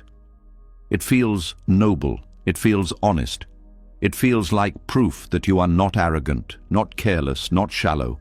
It says, at least I'm hard on myself. It says, at least I don't let myself get away with things. It says, I hold myself to a high standard. And the strange part is, this can sound like spiritual discipline. It can even look like growth. But inside, something else is happening. Here is the emotional truth most people avoid.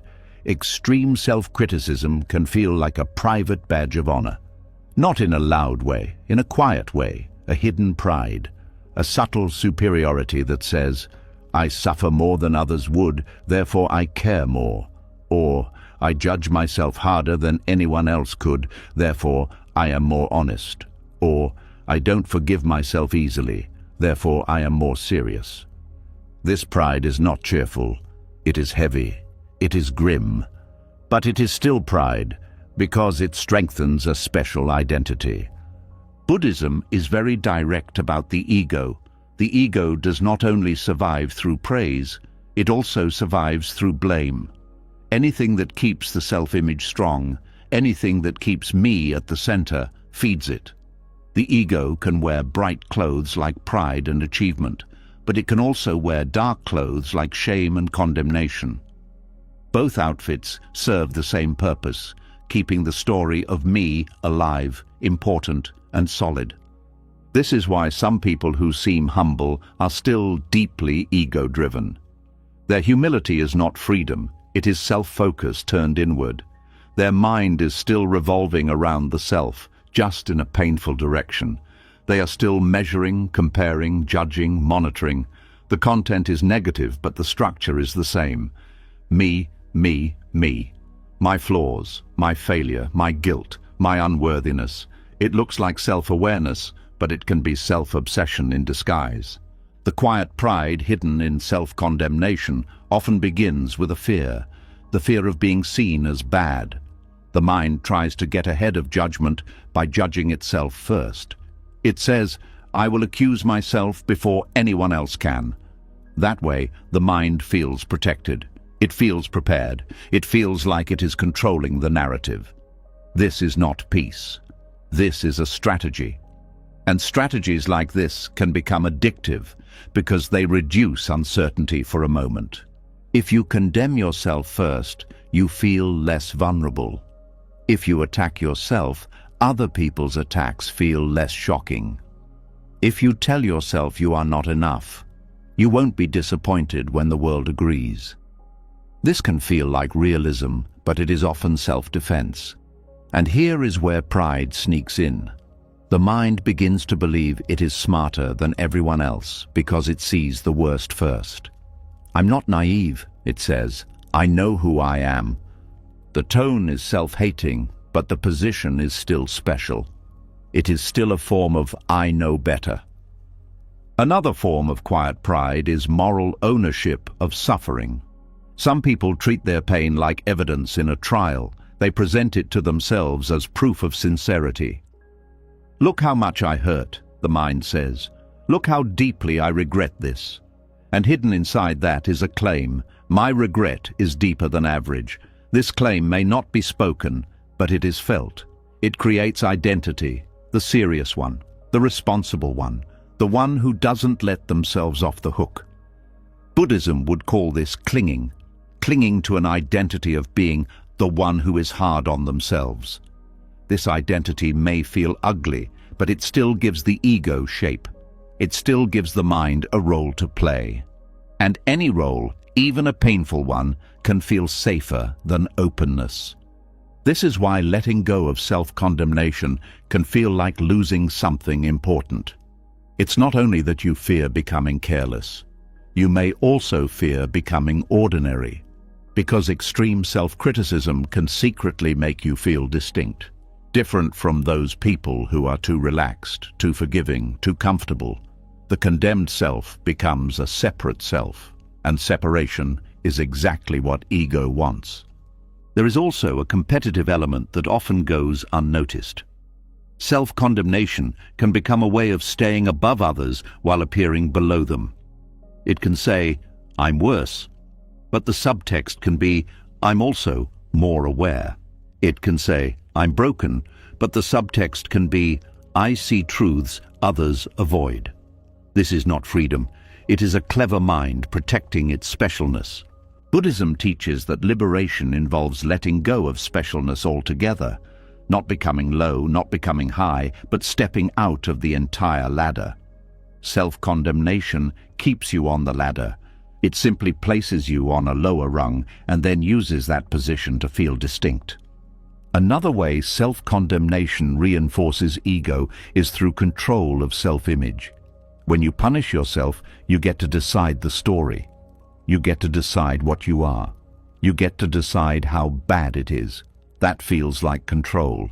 It keeps you in charge. But true spiritual growth often requires surrendering control of self-image. It requires being willing to not know exactly who you are and to let life reveal you moment by moment. The ego hates that, so it chooses condemnation because condemnation is a fixed identity. This is why people sometimes cling to harsh self-criticism even when they know it hurts. It is predictable, it is familiar, it gives structure, it gives a sense of certainty. I am the kind of person who fails. That certainty is painful, but it's stable. Freedom, on the other hand, can feel like stepping into open space without a railing. The ego would rather suffer with a railing than be free without one. Self-condemnation can also become a form of emotional performance. Even when no one is watching, the mind performs for an inner audience. It tries to prove it is good by suffering. It tries to prove it is serious by being harsh. It tries to prove it is ethical by refusing peace. This performance keeps the mind tense because it is always trying to convince someone, sometimes a parent's voice, sometimes society, sometimes an old religious fear, sometimes an internal judge that never rests. Buddhism points out that any mind that is trying to prove itself is not at peace. Proof requires doubt. Proof requires a judge. Proof requires fear of the verdict. Peace does not need proof. Peace is what remains when the need to prove ends. There is also a painful irony. People who condemn themselves extremely can become less compassionate toward others, even if they don't want to.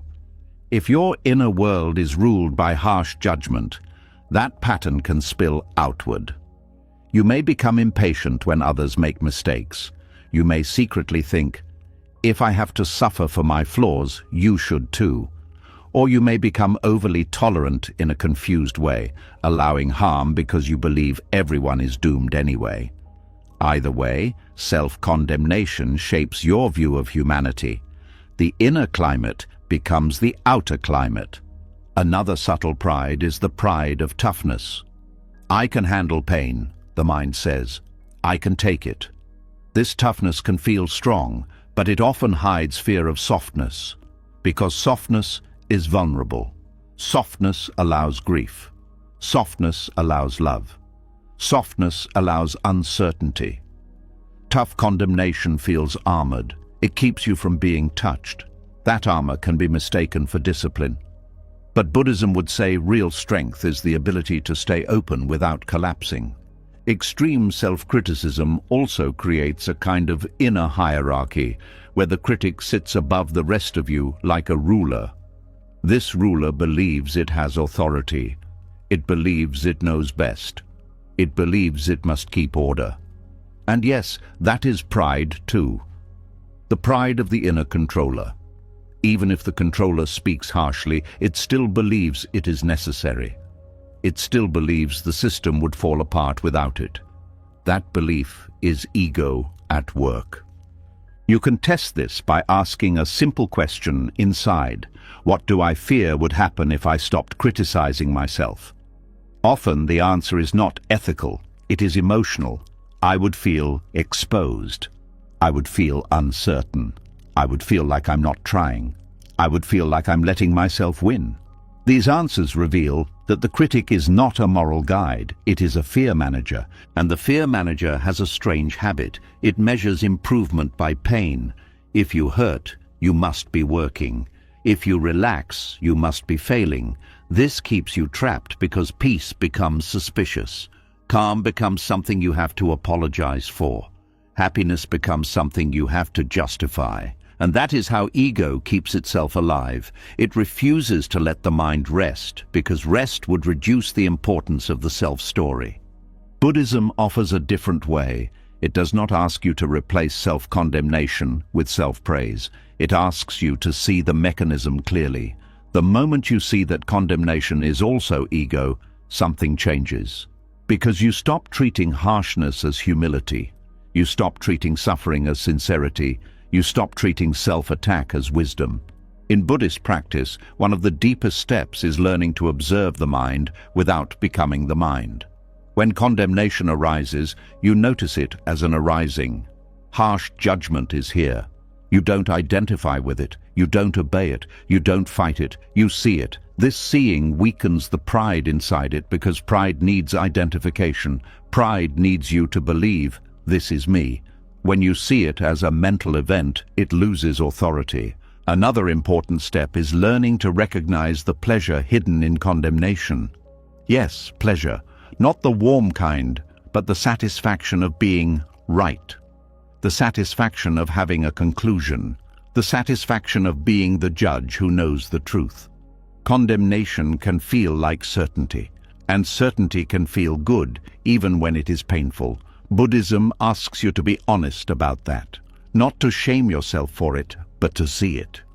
Because once you see the satisfaction, you understand why the habit continues.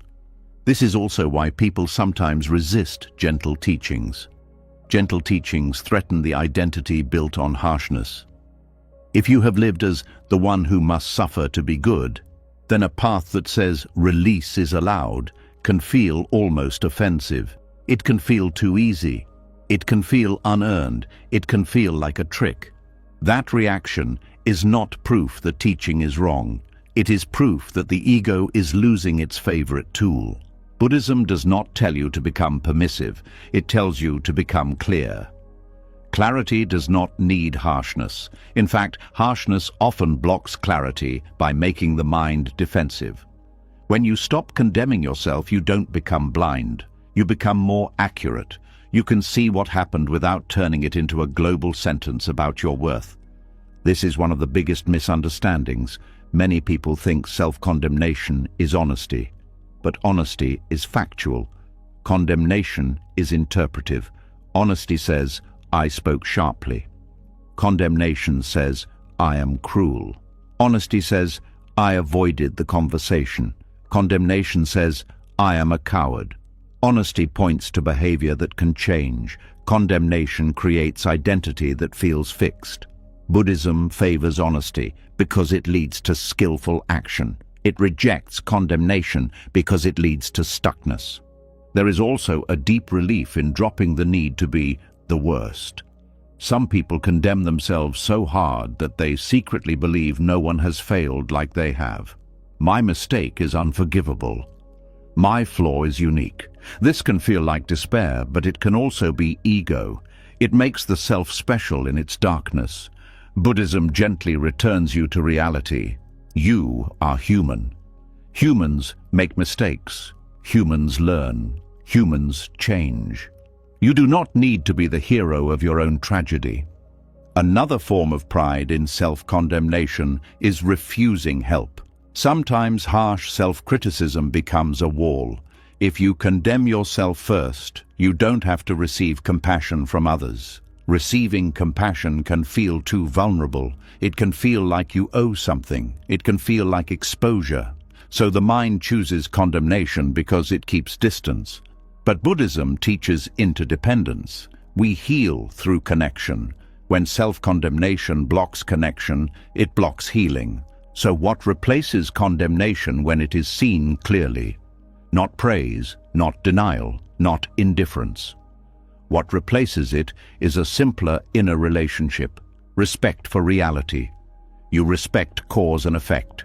You respect the impact of actions. You respect the truth of feelings, and you respect the mind enough not to abuse it.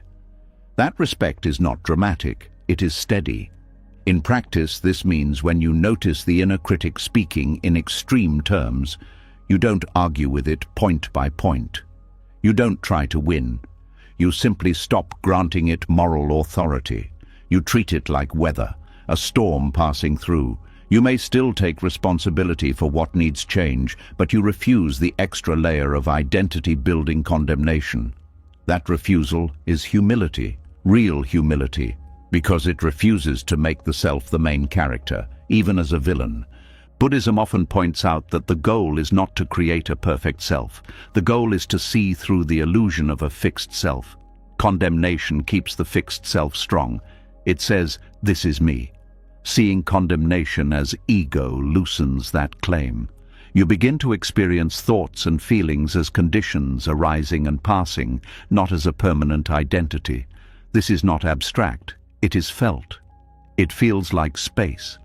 And in that space, you begin to recognize something. The harshest voice inside has been claiming to protect you.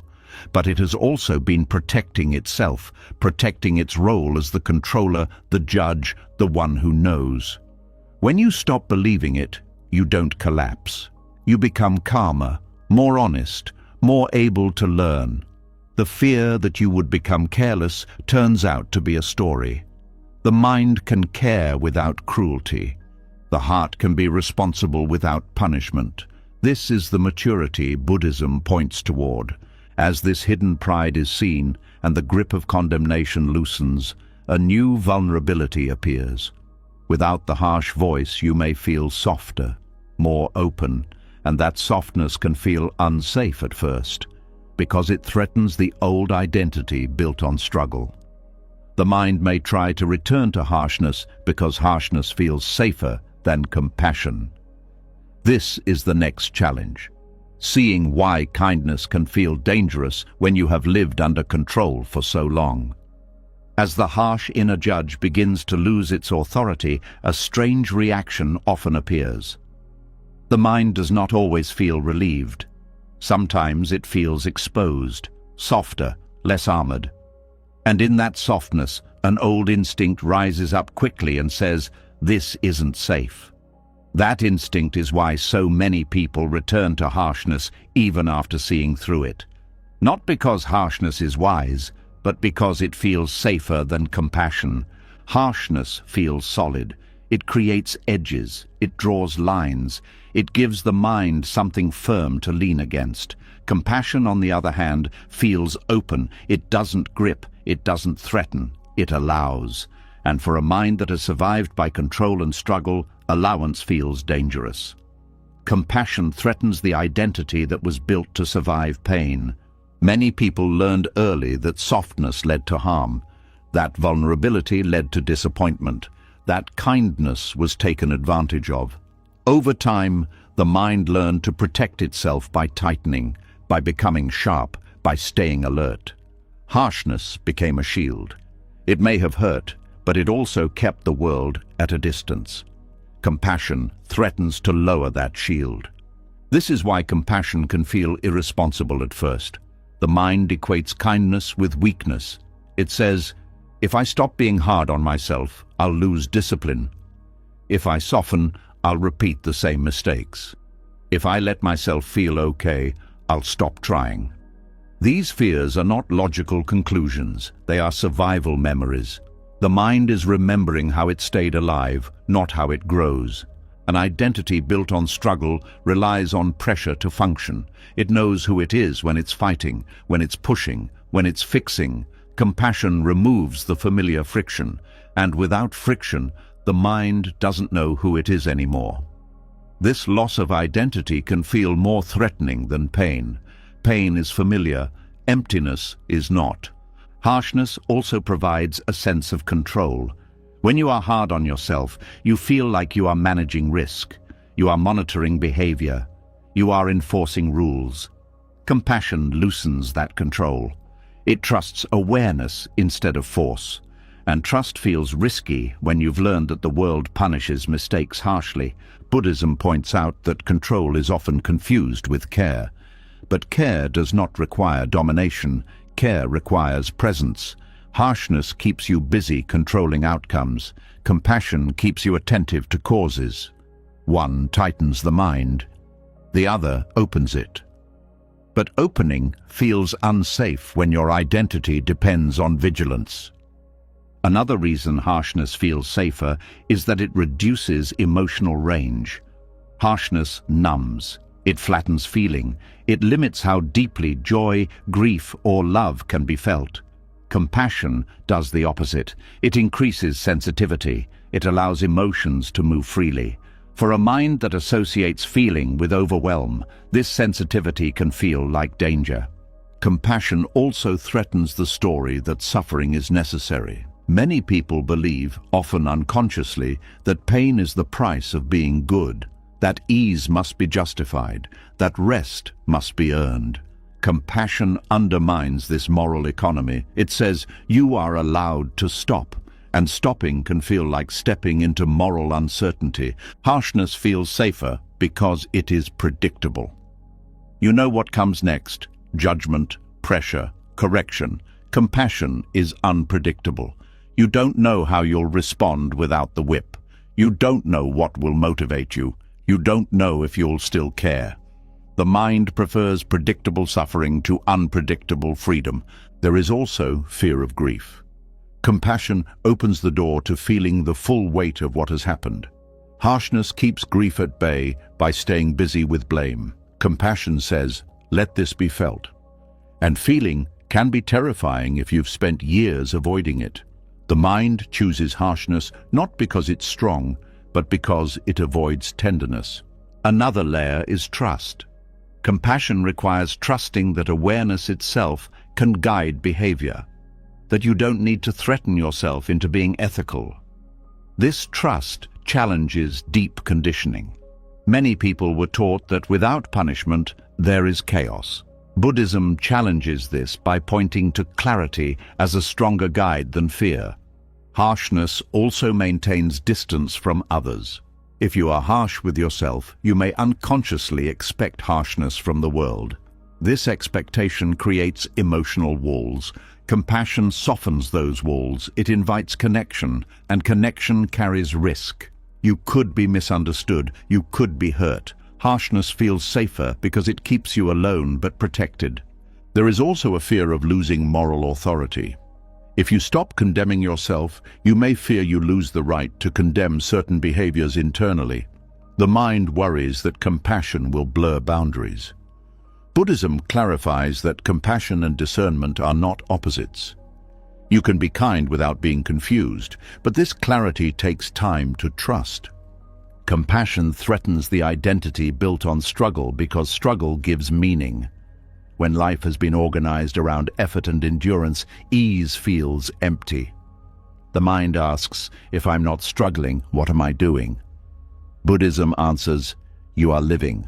But living without struggle can feel unfamiliar and therefore unsafe. Harshness also protects against disappointment. If you expect the worst from yourself, you won't be surprised when things go wrong. Compassion introduces hope, and hope introduces vulnerability. The mind often chooses harsh realism over tender hope because hope can break your heart. Another reason compassion feels unsafe is that it dissolves hierarchy. Harshness creates a clear top and bottom inside, the judge and the judged. Compassion removes this structure. Everything becomes more equal, more fluid. For a mind that relies on internal hierarchy to feel organized, this can feel like chaos. Buddhism teaches that safety does not come from control, but from understanding. Compassion is not blind. It sees suffering clearly and responds without violence.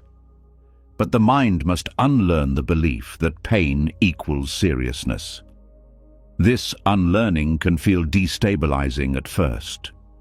When compassion begins to replace harshness, you may notice resistance that feels physical, tightness, restlessness, a pull back toward criticism. This is not failure, it is conditioning leaving the body. The nervous system learned to equate harshness with safety.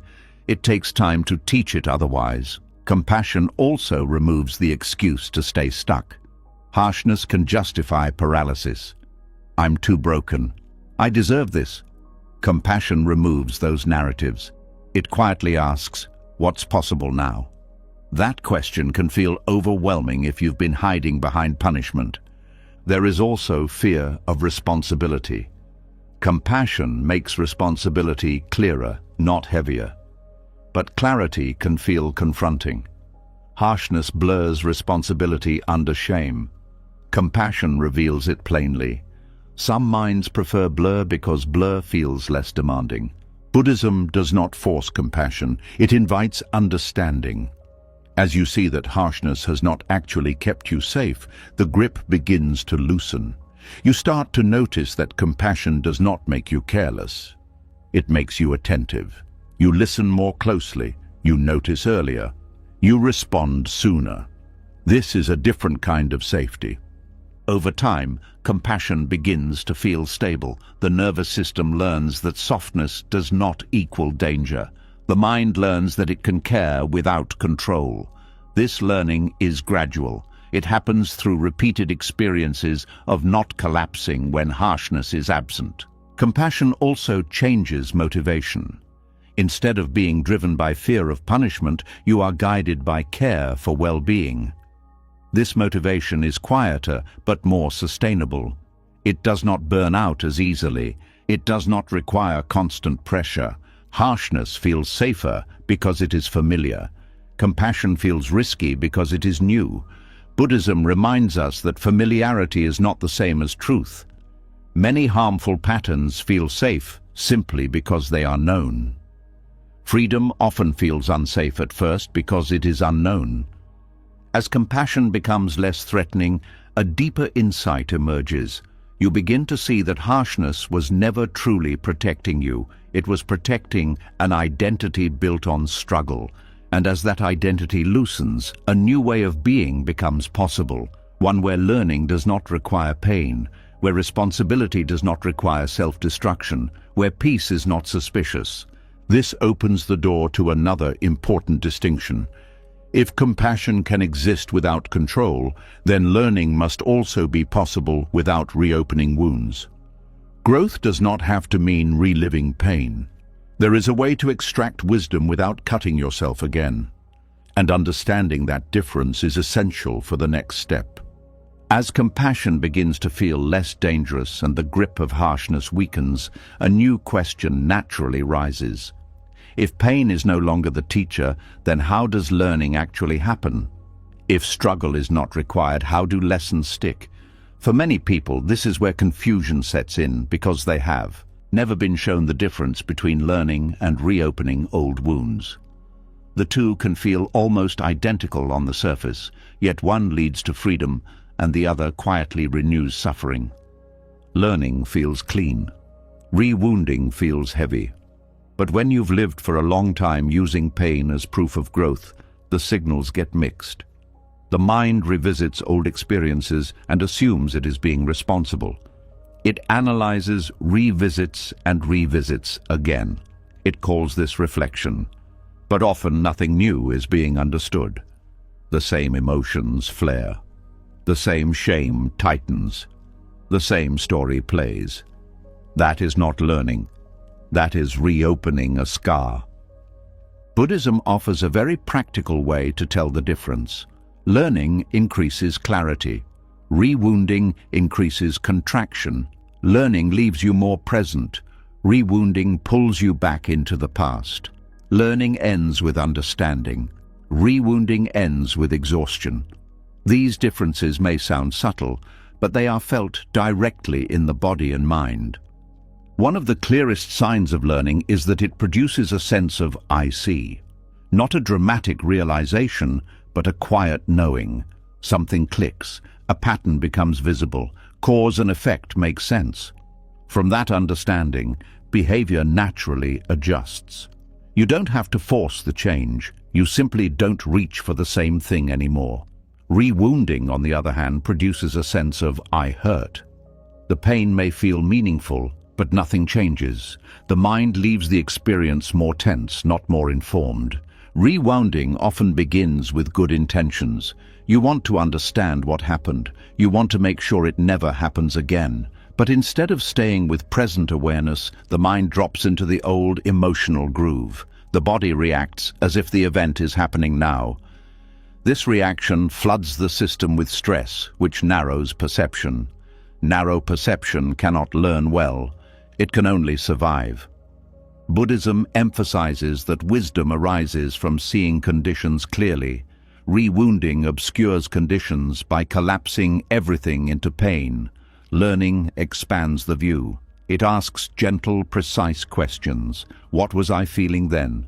What beliefs were operating? What needs were unmet? What signals did I miss earlier? These questions feel curious, not accusatory. They open the mind rather than pressurize it. Another key difference is timing. Learning happens when the nervous system is calm enough to process information. Rewounding happens when the system is overwhelmed. This is why trying to learn while emotionally flooded often fails. Buddhism does not rush insight. It respects the mind's capacity. It knows that forcing reflection during distress only deepens the imprint of pain. Rewounding also tends to generalize. One event becomes evidence of everything. This always happens. I never get it right. Learning stays specific. It looks at one moment, one choice, one reaction. Specificity is crucial because it keeps the lesson workable. You can adjust one behavior. You cannot fix an identity. Another sign you are learning rather than rewounding is how the body feels afterward. Learning leaves the body softer. There may still be sadness or regret, but there is also relief, a sense of release. Rewounding leaves the body tight, jaw clenched, breath shallow, shoulders raised. These bodily signals are not distractions, they are guidance. Buddhism treats the body as part of wisdom, not an obstacle to it. Rewounding often comes with urgency. The mind pushes to resolve everything immediately. Learning allows patience. It understands that insight unfolds over time. Buddhism teaches that forcing understanding is like shaking muddy water and expecting it to clear. Stillness reveals clarity. Agitation spreads confusion. Another difference lies in motivation. Rewounding is driven by fear. Fear of repeating the past. Fear of being flawed. Fear of letting yourself off the hook. Learning is driven by care. Care for well-being. Care for reducing harm. Care for truth. Fear narrows the mind. Care steadies it. Buddhism also points out that rewounding often includes an element of self-punishment. There is a belief that if it hurts enough, it must be working. Learning does not require pain as a currency. It requires honesty, and honesty does not have to be cruel. One of the most important aspects of learning without rewounding is knowing when to stop. Rewounding has no natural end point. The mind can replay forever. Learning ends when the lesson is integrated. You feel it. You don't need to revisit it constantly. The understanding becomes part of perception, like knowing fire burns. You don't need to touch it again to remember. Buddhism encourages reflection, but it emphasizes right reflection. Right reflection looks at causes and conditions without adding blame. It asks, what led to suffering, rather than what is wrong with me? This shift alone can prevent rewounding. It moves the focus from identity to process. Another powerful tool in Buddhism is present moment awareness. Learning happens now. Even when reflecting on the past, the awareness stays grounded in the present.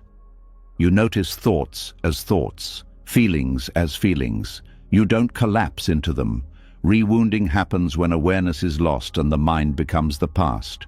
Rewounding also tends to isolate. You feel alone with your pain.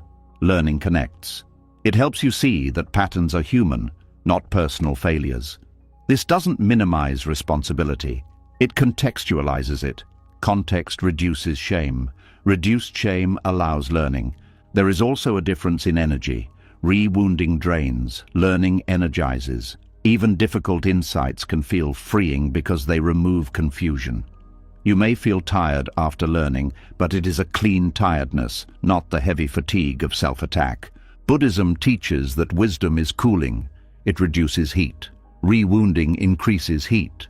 Anger, shame, anxiety all raise inner temperature. When reflection heats the mind, it is a sign that something is off. Learning cools because it resolves friction. Another important distinction is repetition.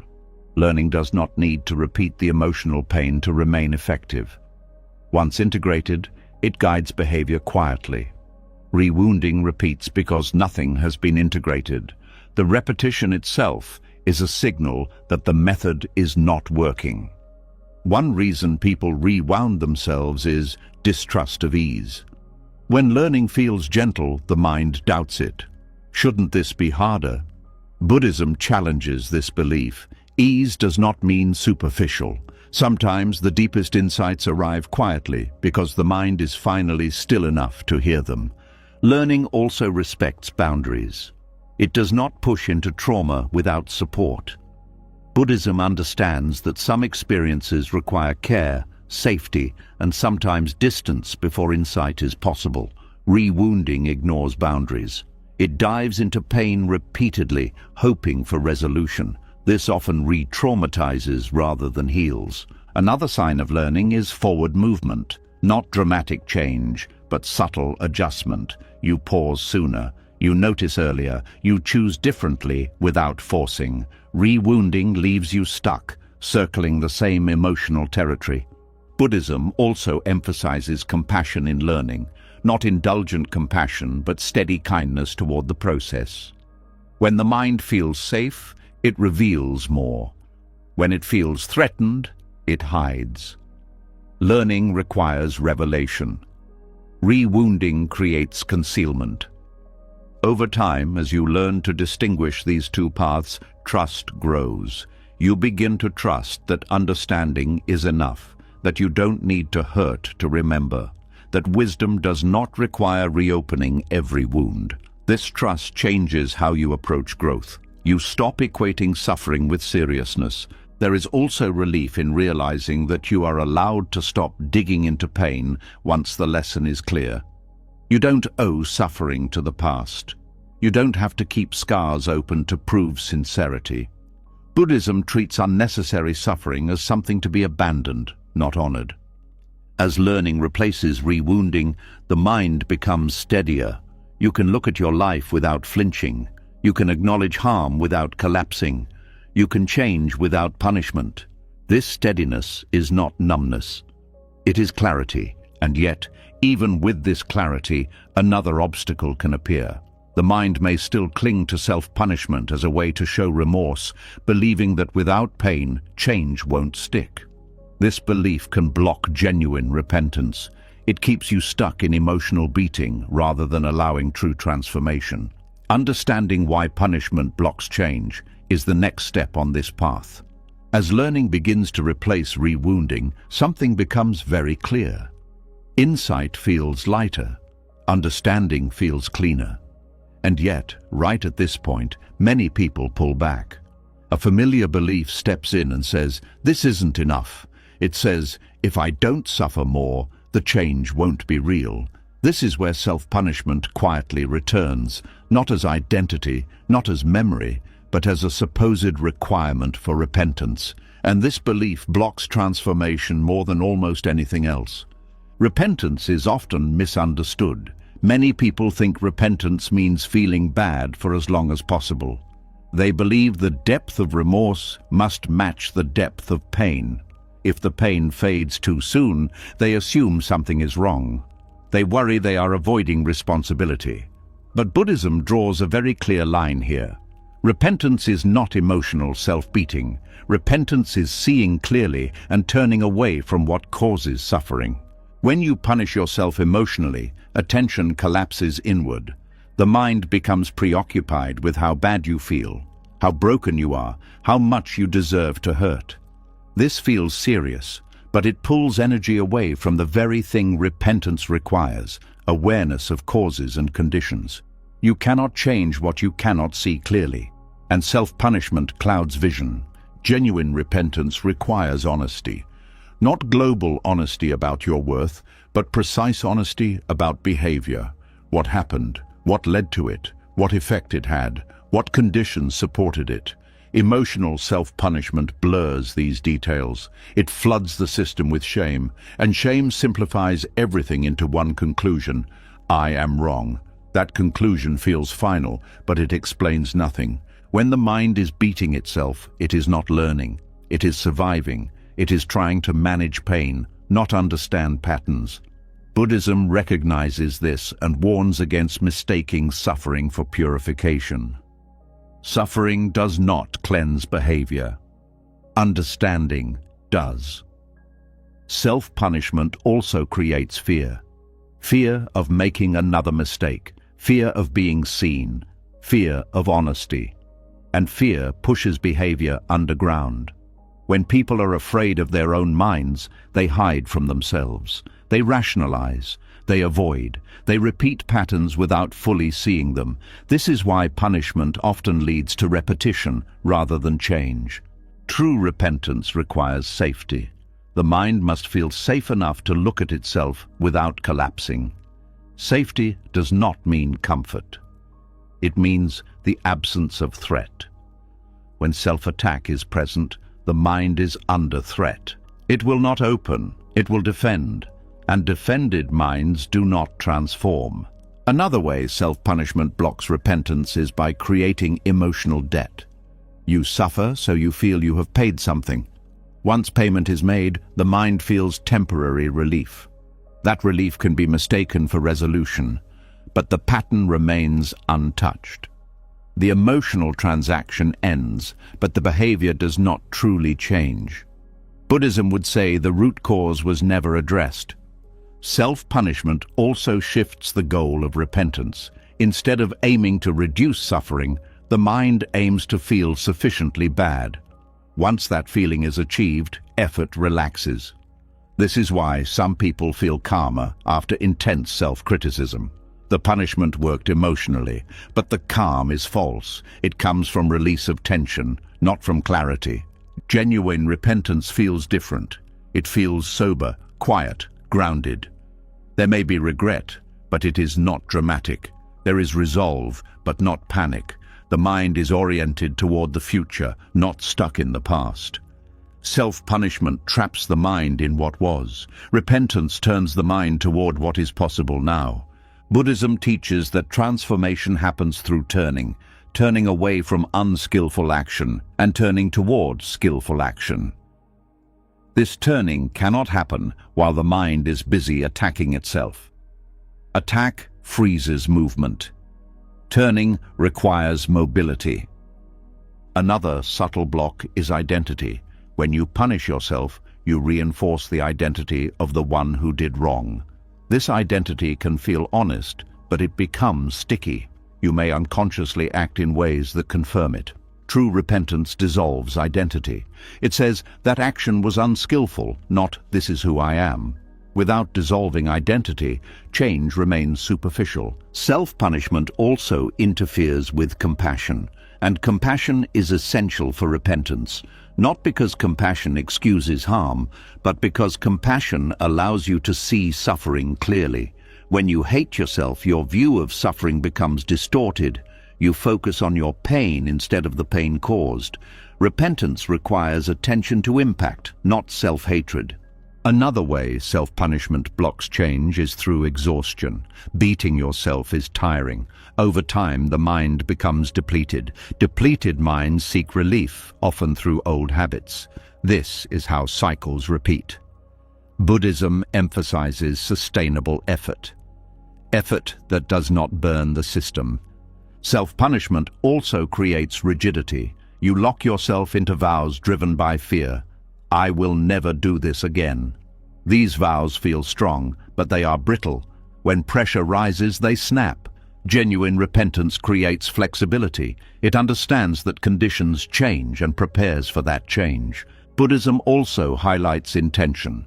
Intention shapes action. When intention is soaked in self-hatred, action is distorted. Even good actions can be tense, performative, or defensive. When intention comes from clarity, action is natural. Repentance guided by clarity produces different energy than repentance driven by punishment. There is also a misunderstanding about humility. Many people believe humility requires emotional pain.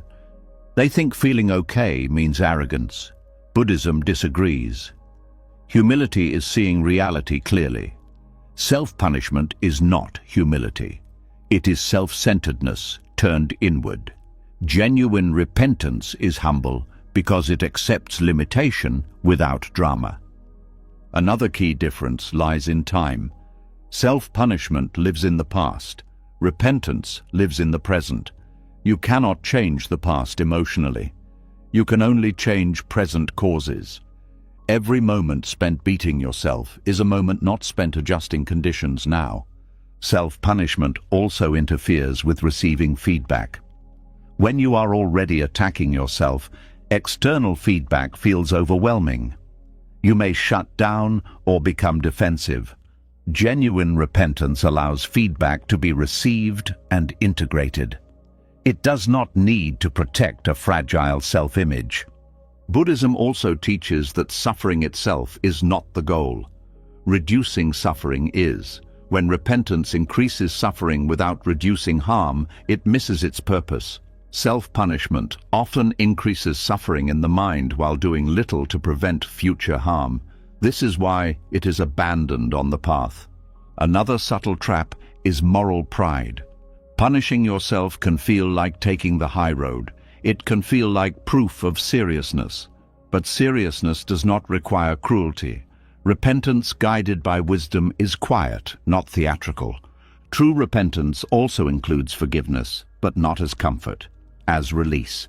You release the self from being the battlefield so that energy can move toward change.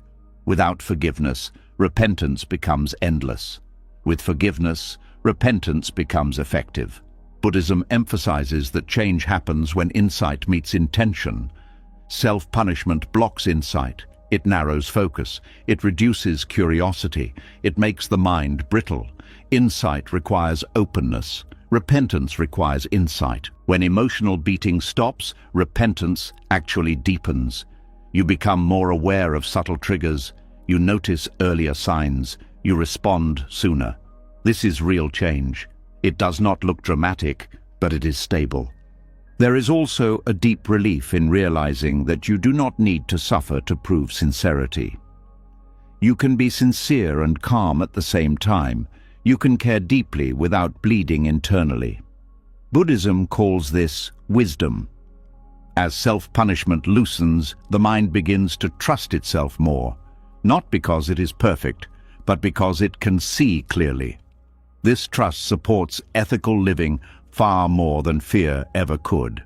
And yet, as this trust grows, another fear may appear, a fear that peace itself is dangerous, that calm feels undeserved, that after long suffering, ease feels suspicious. This fear can quietly pull people back into pain. Understanding why peace itself can feel threatening after long struggle is the next turning point on this path. As self-punishment loosens and repentance becomes clearer, something unexpected often happens. The mind does not immediately relax into relief. Instead, a quiet unease appears.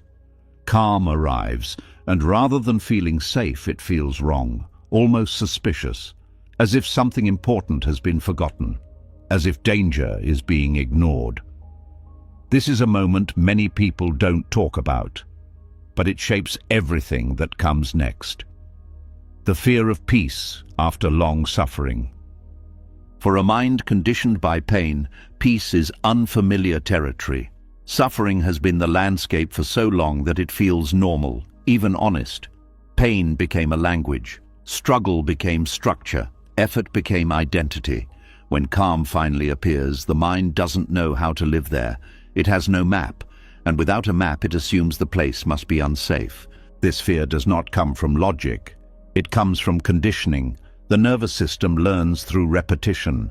If you spent years under pressure, criticism, or emotional threat, your body adapted.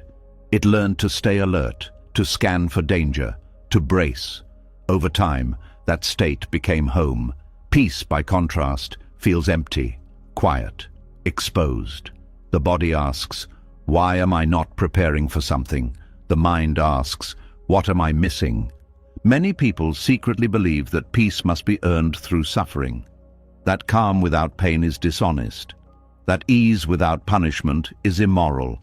These beliefs are rarely examined because they feel serious. They sound responsible, but Buddhism asks a simple question. If suffering were the price of peace, why does suffering so often lead to more suffering instead of wisdom? Long suffering creates familiarity, not truth. When you live under pain for a long time, pain becomes proof of engagement. It tells you that you are trying, that you care, that you haven't given up. Peace removes that proof, and without it, the mind feels unanchored.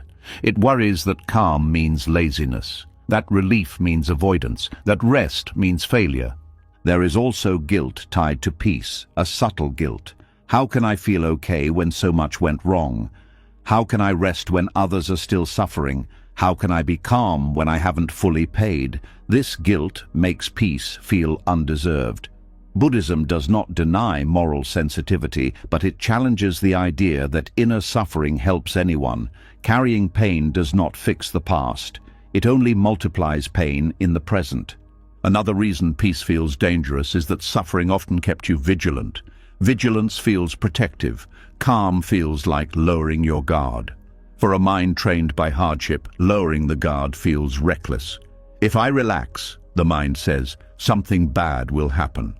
This belief is not a thought, it is a bodily memory. The body remembers times when relaxation led to harm, so it resists calm automatically. This is why people sometimes sabotage peaceful moments. Right when things settle, the mind picks a fight. It reopens old regrets. It worries about the future. It criticizes something small. Not because it wants pain, but because pain feels safer than uncertainty. Suffering gives the illusion of control. Peace requires trust. Peace also threatens identity. If you have lived as the one who struggles, the one who survives, the one who carries weight, then peace asks a frightening question. Who are you without that role? The mind may cling to suffering because it provides meaning. Without it, there is a blank space. Buddhism teaches that this blank space is not emptiness in a negative sense. It is openness. But openness can feel terrifying when you are used to being defined by struggle. Another hidden fear is that peace will make you forget. Forget the lessons, forget the harm, forget what matters. This fear assumes that pain is the only way memory stays alive. Buddhism disagrees. Wisdom remembers without reopening wounds. Calm does not erase understanding. It allows understanding to function without distortion. Peace can also feel lonely at first. Suffering often creates connection through shared pain, through stories of struggle, through mutual survival. When you step into calm, you may feel separate, different, as if you've left something behind. This can create grief. Grief for the old identity. Grief for the familiarity of pain. Buddhism recognizes this grief as part of letting go. There is also a fear of disappointment. When peace arrives, the mind worries it won't last, and if it doesn't last, the fall will hurt. So the mind stays guarded. It keeps one foot in suffering as a backup. Don't get too comfortable, it says. This won't last. This protective pessimism feels wise, but it prevents full presence. You never fully arrive. Another layer is moral fear. Some people believe that being calm means not taking life seriously, that urgency equals care, that without inner pressure, values will fade. Buddhism offers a different view. Values rooted in fear collapse under stress. Values rooted in clarity endure. Peace also changes how responsibility feels. When you are suffering, responsibility feels heavy and dramatic. When you are calm, responsibility becomes quieter, more ordinary. This ordinariness can feel insufficient.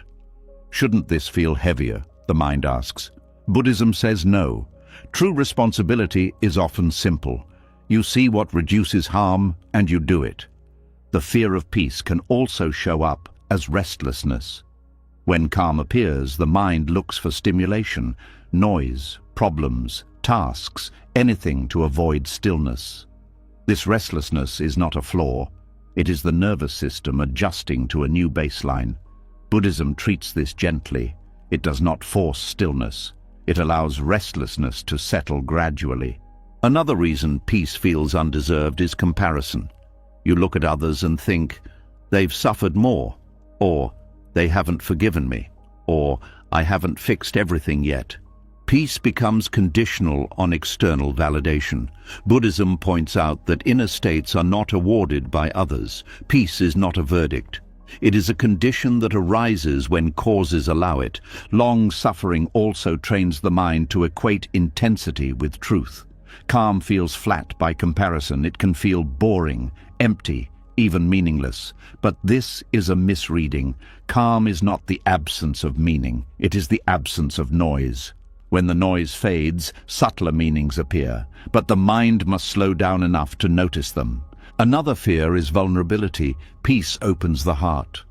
When you are calm, you are more available to feel joy, love, and connection, and these feelings carry risk. You can lose them, you can be hurt. Suffering keeps the heart guarded. Peace opens it. Opening feels dangerous when you've been hurt before. Buddhism does not force peace. It understands that peace must feel safe before it can settle. Safety comes from repeated experiences of calm, without catastrophe. Over time, the nervous system learns that nothing terrible happens when you rest. This learning cannot be rushed. It must be lived. Peace also removes excuses.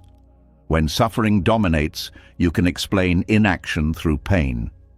When calm appears, you see more clearly what is possible. This clarity can feel confronting. It removes hiding places. Some minds prefer suffering because it justifies staying stuck. There is also a subtle loyalty to pain. Pain may feel like honoring what happened. Letting go can feel like betrayal. Buddhism reframes this. Honoring the past does not require living in it. Learning honors the past. Repetition does not. Another fear is that peace will expose unresolved emotions. Ironically, peace can allow deeper feelings to surface. Grief that was buried under struggle. Sadness that was masked by anger. This can make peace feel like a threat. Buddhism welcomes these feelings. It sees peace not as numbness, but as the ground where emotions can finally move. Peace also challenges the belief that you must be fixed to be okay. It says you can be okay while still changing. This idea can feel radical to a mind trained in self-improvement through pain. But Buddhism insists that acceptance and change are not opposites. Acceptance allows change to happen without violence. As peace becomes more familiar, its fear begins to soften. You start to notice that calm does not make you careless. It makes you clearer. You notice that you still care about others. You still act responsibly. You still learn. The only thing missing is the constant inner tension. And that tension was never wisdom. The mind slowly learns that peace is not dangerous. It is just unfamiliar. And unfamiliar does not mean wrong. It means new. Over time, calm begins to feel stable, not exciting, not dramatic, just steady. And in that steadiness, life becomes more workable. But even as peace grows, the mind may still worry about accountability. It may ask, if I let go this much, am I avoiding something? This leads to another important distinction. Letting go does not mean letting yourself off the hook. Buddhism makes this distinction very carefully, and understanding it prevents peace from sliding into avoidance. As peace begins to feel less threatening, another concern quietly surfaces. The mind asks a careful question, one that sounds wise on the surface. If I let go this much, am I avoiding responsibility? This question keeps many people stuck halfway. They sense that release is necessary, but they fear it will turn into denial. They want freedom without dishonesty, lightness without escape. This is where Buddhism offers one of its most precise and misunderstood insights. Letting go is not the same as letting yourself off the hook. Most people only know two modes. One is self-punishment, where responsibility is enforced through pain. The other is avoidance, where discomfort is escaped by pretending nothing matters. Because these are the most common options, letting go is often confused with the second. Buddhism cuts directly through this confusion by redefining what responsibility actually is. Responsibility, in Buddhist understanding, is not emotional weight. It is responsiveness. It is the ability to see clearly what causes suffering and to adjust behavior accordingly. Avoidance turns away from seeing. Punishment stares at suffering without understanding it. Letting go is neither. It releases the extra suffering so that seeing becomes possible. When people fear letting themselves off the hook, they usually imagine a version of themselves becoming careless, dismissive, or morally lazy. But this image comes from a misunderstanding of how change happens. Buddhism does not rely on guilt to guide action. It relies on insight. Insight does not disappear when guilt is released. It becomes sharper. Avoidance numbs awareness. Letting go sharpens it. This is the key distinction. If something is being avoided, awareness shrinks. If something is being released, awareness expands. The mind becomes more present, not less. More honest, not more evasive. One reason this distinction is so hard to grasp is that many people were taught that pain is the only teacher. They were not taught how to learn without fear. So when pain fades, they assume learning must be stopping. Buddhism challenges this directly. It says that fear-based learning is unstable. It works only as long as fear is present. Insight-based learning remains even when fear dissolves. Letting go does not erase consequences. Consequences still unfold. Actions still matter. What changes is the relationship to those consequences. Instead of meeting them with self-hatred, you meet them with clarity. You don't argue with reality. You respond to it. Avoidance tries to erase consequences emotionally. Letting go allows consequences to be felt without resistance. This is an important difference. When you avoid, you distract yourself. When you let go, you stay present. Presence is not avoidance. Presence is courage without drama. Buddhism also separates intention from outcome. You may let go of self-punishment while still taking corrective action. You may forgive yourself while still making amends. You may release guilt while still changing behavior. None of these cancel each other out. In fact, they support each other. Avoidance says, "This didn't matter." Letting go says, "This mattered, and I don't need to destroy myself to acknowledge that." One denies reality. The other respects it. Another reason people fear letting go is that they confuse emotional intensity with sincerity. They believe that if they no longer feel bad, they must no longer care. Buddhism dismantles this belief gently. Care is not measured by pain. Care is measured by attention and action. You can care deeply and feel calm. You can take responsibility without suffering. This may feel unfamiliar, but unfamiliar does not mean wrong. It means you are leaving an old conditioning. Letting go also changes how memory works. Avoidance suppresses memory. Letting go integrates it. You remember without reliving. You know without reopening. This integration allows memory to guide behavior quietly instead of attacking from behind. Another distinction is timing. Avoidance rushes past discomfort before understanding occurs. Letting go comes after understanding. Buddhism emphasizes right timing. You don't let go prematurely. You let go when clinging is no longer useful. Clinging to guilt after a lesson has been learned is not responsibility. It is habit. Letting go at that point is not avoidance. It is accuracy. Buddhism also emphasizes that release is not something you do once.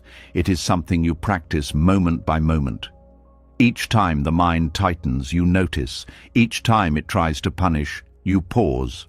You don't push the feeling away. You don't indulge it. You allow it to pass. This is not avoidance. It is skill. Avoidance seeks comfort. Letting go allows discomfort without adding extra suffering. This is why letting go can sometimes feel uncomfortable at first. You are no longer numbing or attacking. You are simply present. Another important marker is behavior over time. Avoidance leads to repetition. Letting go leads to change, not because of force, but because insight remains available. When the mind is not busy punishing itself, it can notice earlier signals. It can adjust sooner. It can choose differently. Buddhism also speaks of ethical restraint, not as suppression, but as alignment with understanding. When you see clearly that certain actions cause suffering, restraint arises naturally. You don't need to scare yourself into it. You don't need to threaten yourself. You simply don't reach for what you see causes harm. This restraint feels lighter than self-control. It does not feel like holding your breath. It feels like clarity guiding movement. Another fear around letting go is losing motivation. Many people believe they are only motivated by pressure, but pressure-driven motivation burns out. When you let go of punishment, a different motivation appears. Care for well-being, care for truth, care for reducing harm. This motivation is quieter, but it lasts. Avoidance avoids truth. Letting go aligns with truth. This alignment is what gives Buddhism its confidence in release. You are not escaping reality. You are finally meeting it without distortion. Letting go also requires trust. Trust in awareness. Trust in learning. Trust that you don't need to suffer to stay ethical. This trust grows through experience. Each time you respond wisely, without self-punishment, the trust strengthens. There is also a humility in letting go. It accepts that you cannot change the past emotionally. It stops pretending that inner suffering repairs outer harm. It focuses on what can actually be done now. This humility is not self-dismissal. It is realism. Avoidance often comes with defensiveness. Letting go comes with openness. You become more receptive to feedback, more willing to admit mistakes, less invested in protecting an image. This openness is the opposite of avoidance. Another way to tell the difference is how you relate to others. Avoidance isolates. Letting go reconnects. When you are no longer wrapped up in self-punishment, you can be more present with people. You listen better, you respond with less reactivity. This is not moral collapse. It is moral maturation. Buddhism also teaches that suffering is not proof of virtue. Reducing suffering is. When letting go reduces suffering without increasing harm, it is skillful. When avoidance reduces discomfort by ignoring harm, it is unskillful. The result matters. Over time, letting go builds stability. You no longer swing between extremes. You don't need to whip yourself or hide from yourself. You stand in the middle, aware and responsive. This is the middle way in action. This understanding also softens the fear of peace. Peace no longer feels like cheating. It feels like clarity functioning without interference. You begin to trust calm as a sign of alignment, not avoidance. And yet, as this balance becomes more familiar, another confusion can arise. The mind may still equate heaviness with responsibility. It may still believe that if things feel light, something must be missing. This leads to another misunderstanding, the belief that responsibility should feel heavy. Buddhism offers a very different perspective. One that shows responsibility, when done correctly, actually feels lighter, not heavier. You've walked through something most people never stop to question. You've seen how punishment disguises itself as responsibility, how guilt pretends to be wisdom, how suffering masquerades as growth. And through every layer, one truth keeps returning, quieter each time but stronger than before. You cannot punish yourself into becoming peaceful. Peace was never hiding at the end of your pain. It was buried under it. Under the inner wars, the replayed memories, the harsh judgments, the belief that hurting meant you were trying. What Buddhism shows again and again is that freedom begins the moment you stop fighting yourself and start seeing clearly. Self-forgiveness is not weakness. It is not forgetting.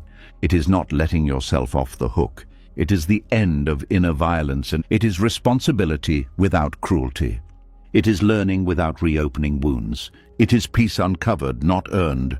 If something in this teaching shifted you, even slightly, pause for a moment and let it land. Then, write one sentence in the comments. What are you finally ready to stop punishing yourself for? You may be surprised who else needs to read your words. And if this kind of depth, clarity, and quiet truth matters to you, subscribe to the channel. Not for noise, not for motivation, but for understanding that actually changes how you live. You don't have to suffer to be sincere. You don't have to hurt to grow. You don't have to fight to be free. Thank you for being here, and when you're ready, rest.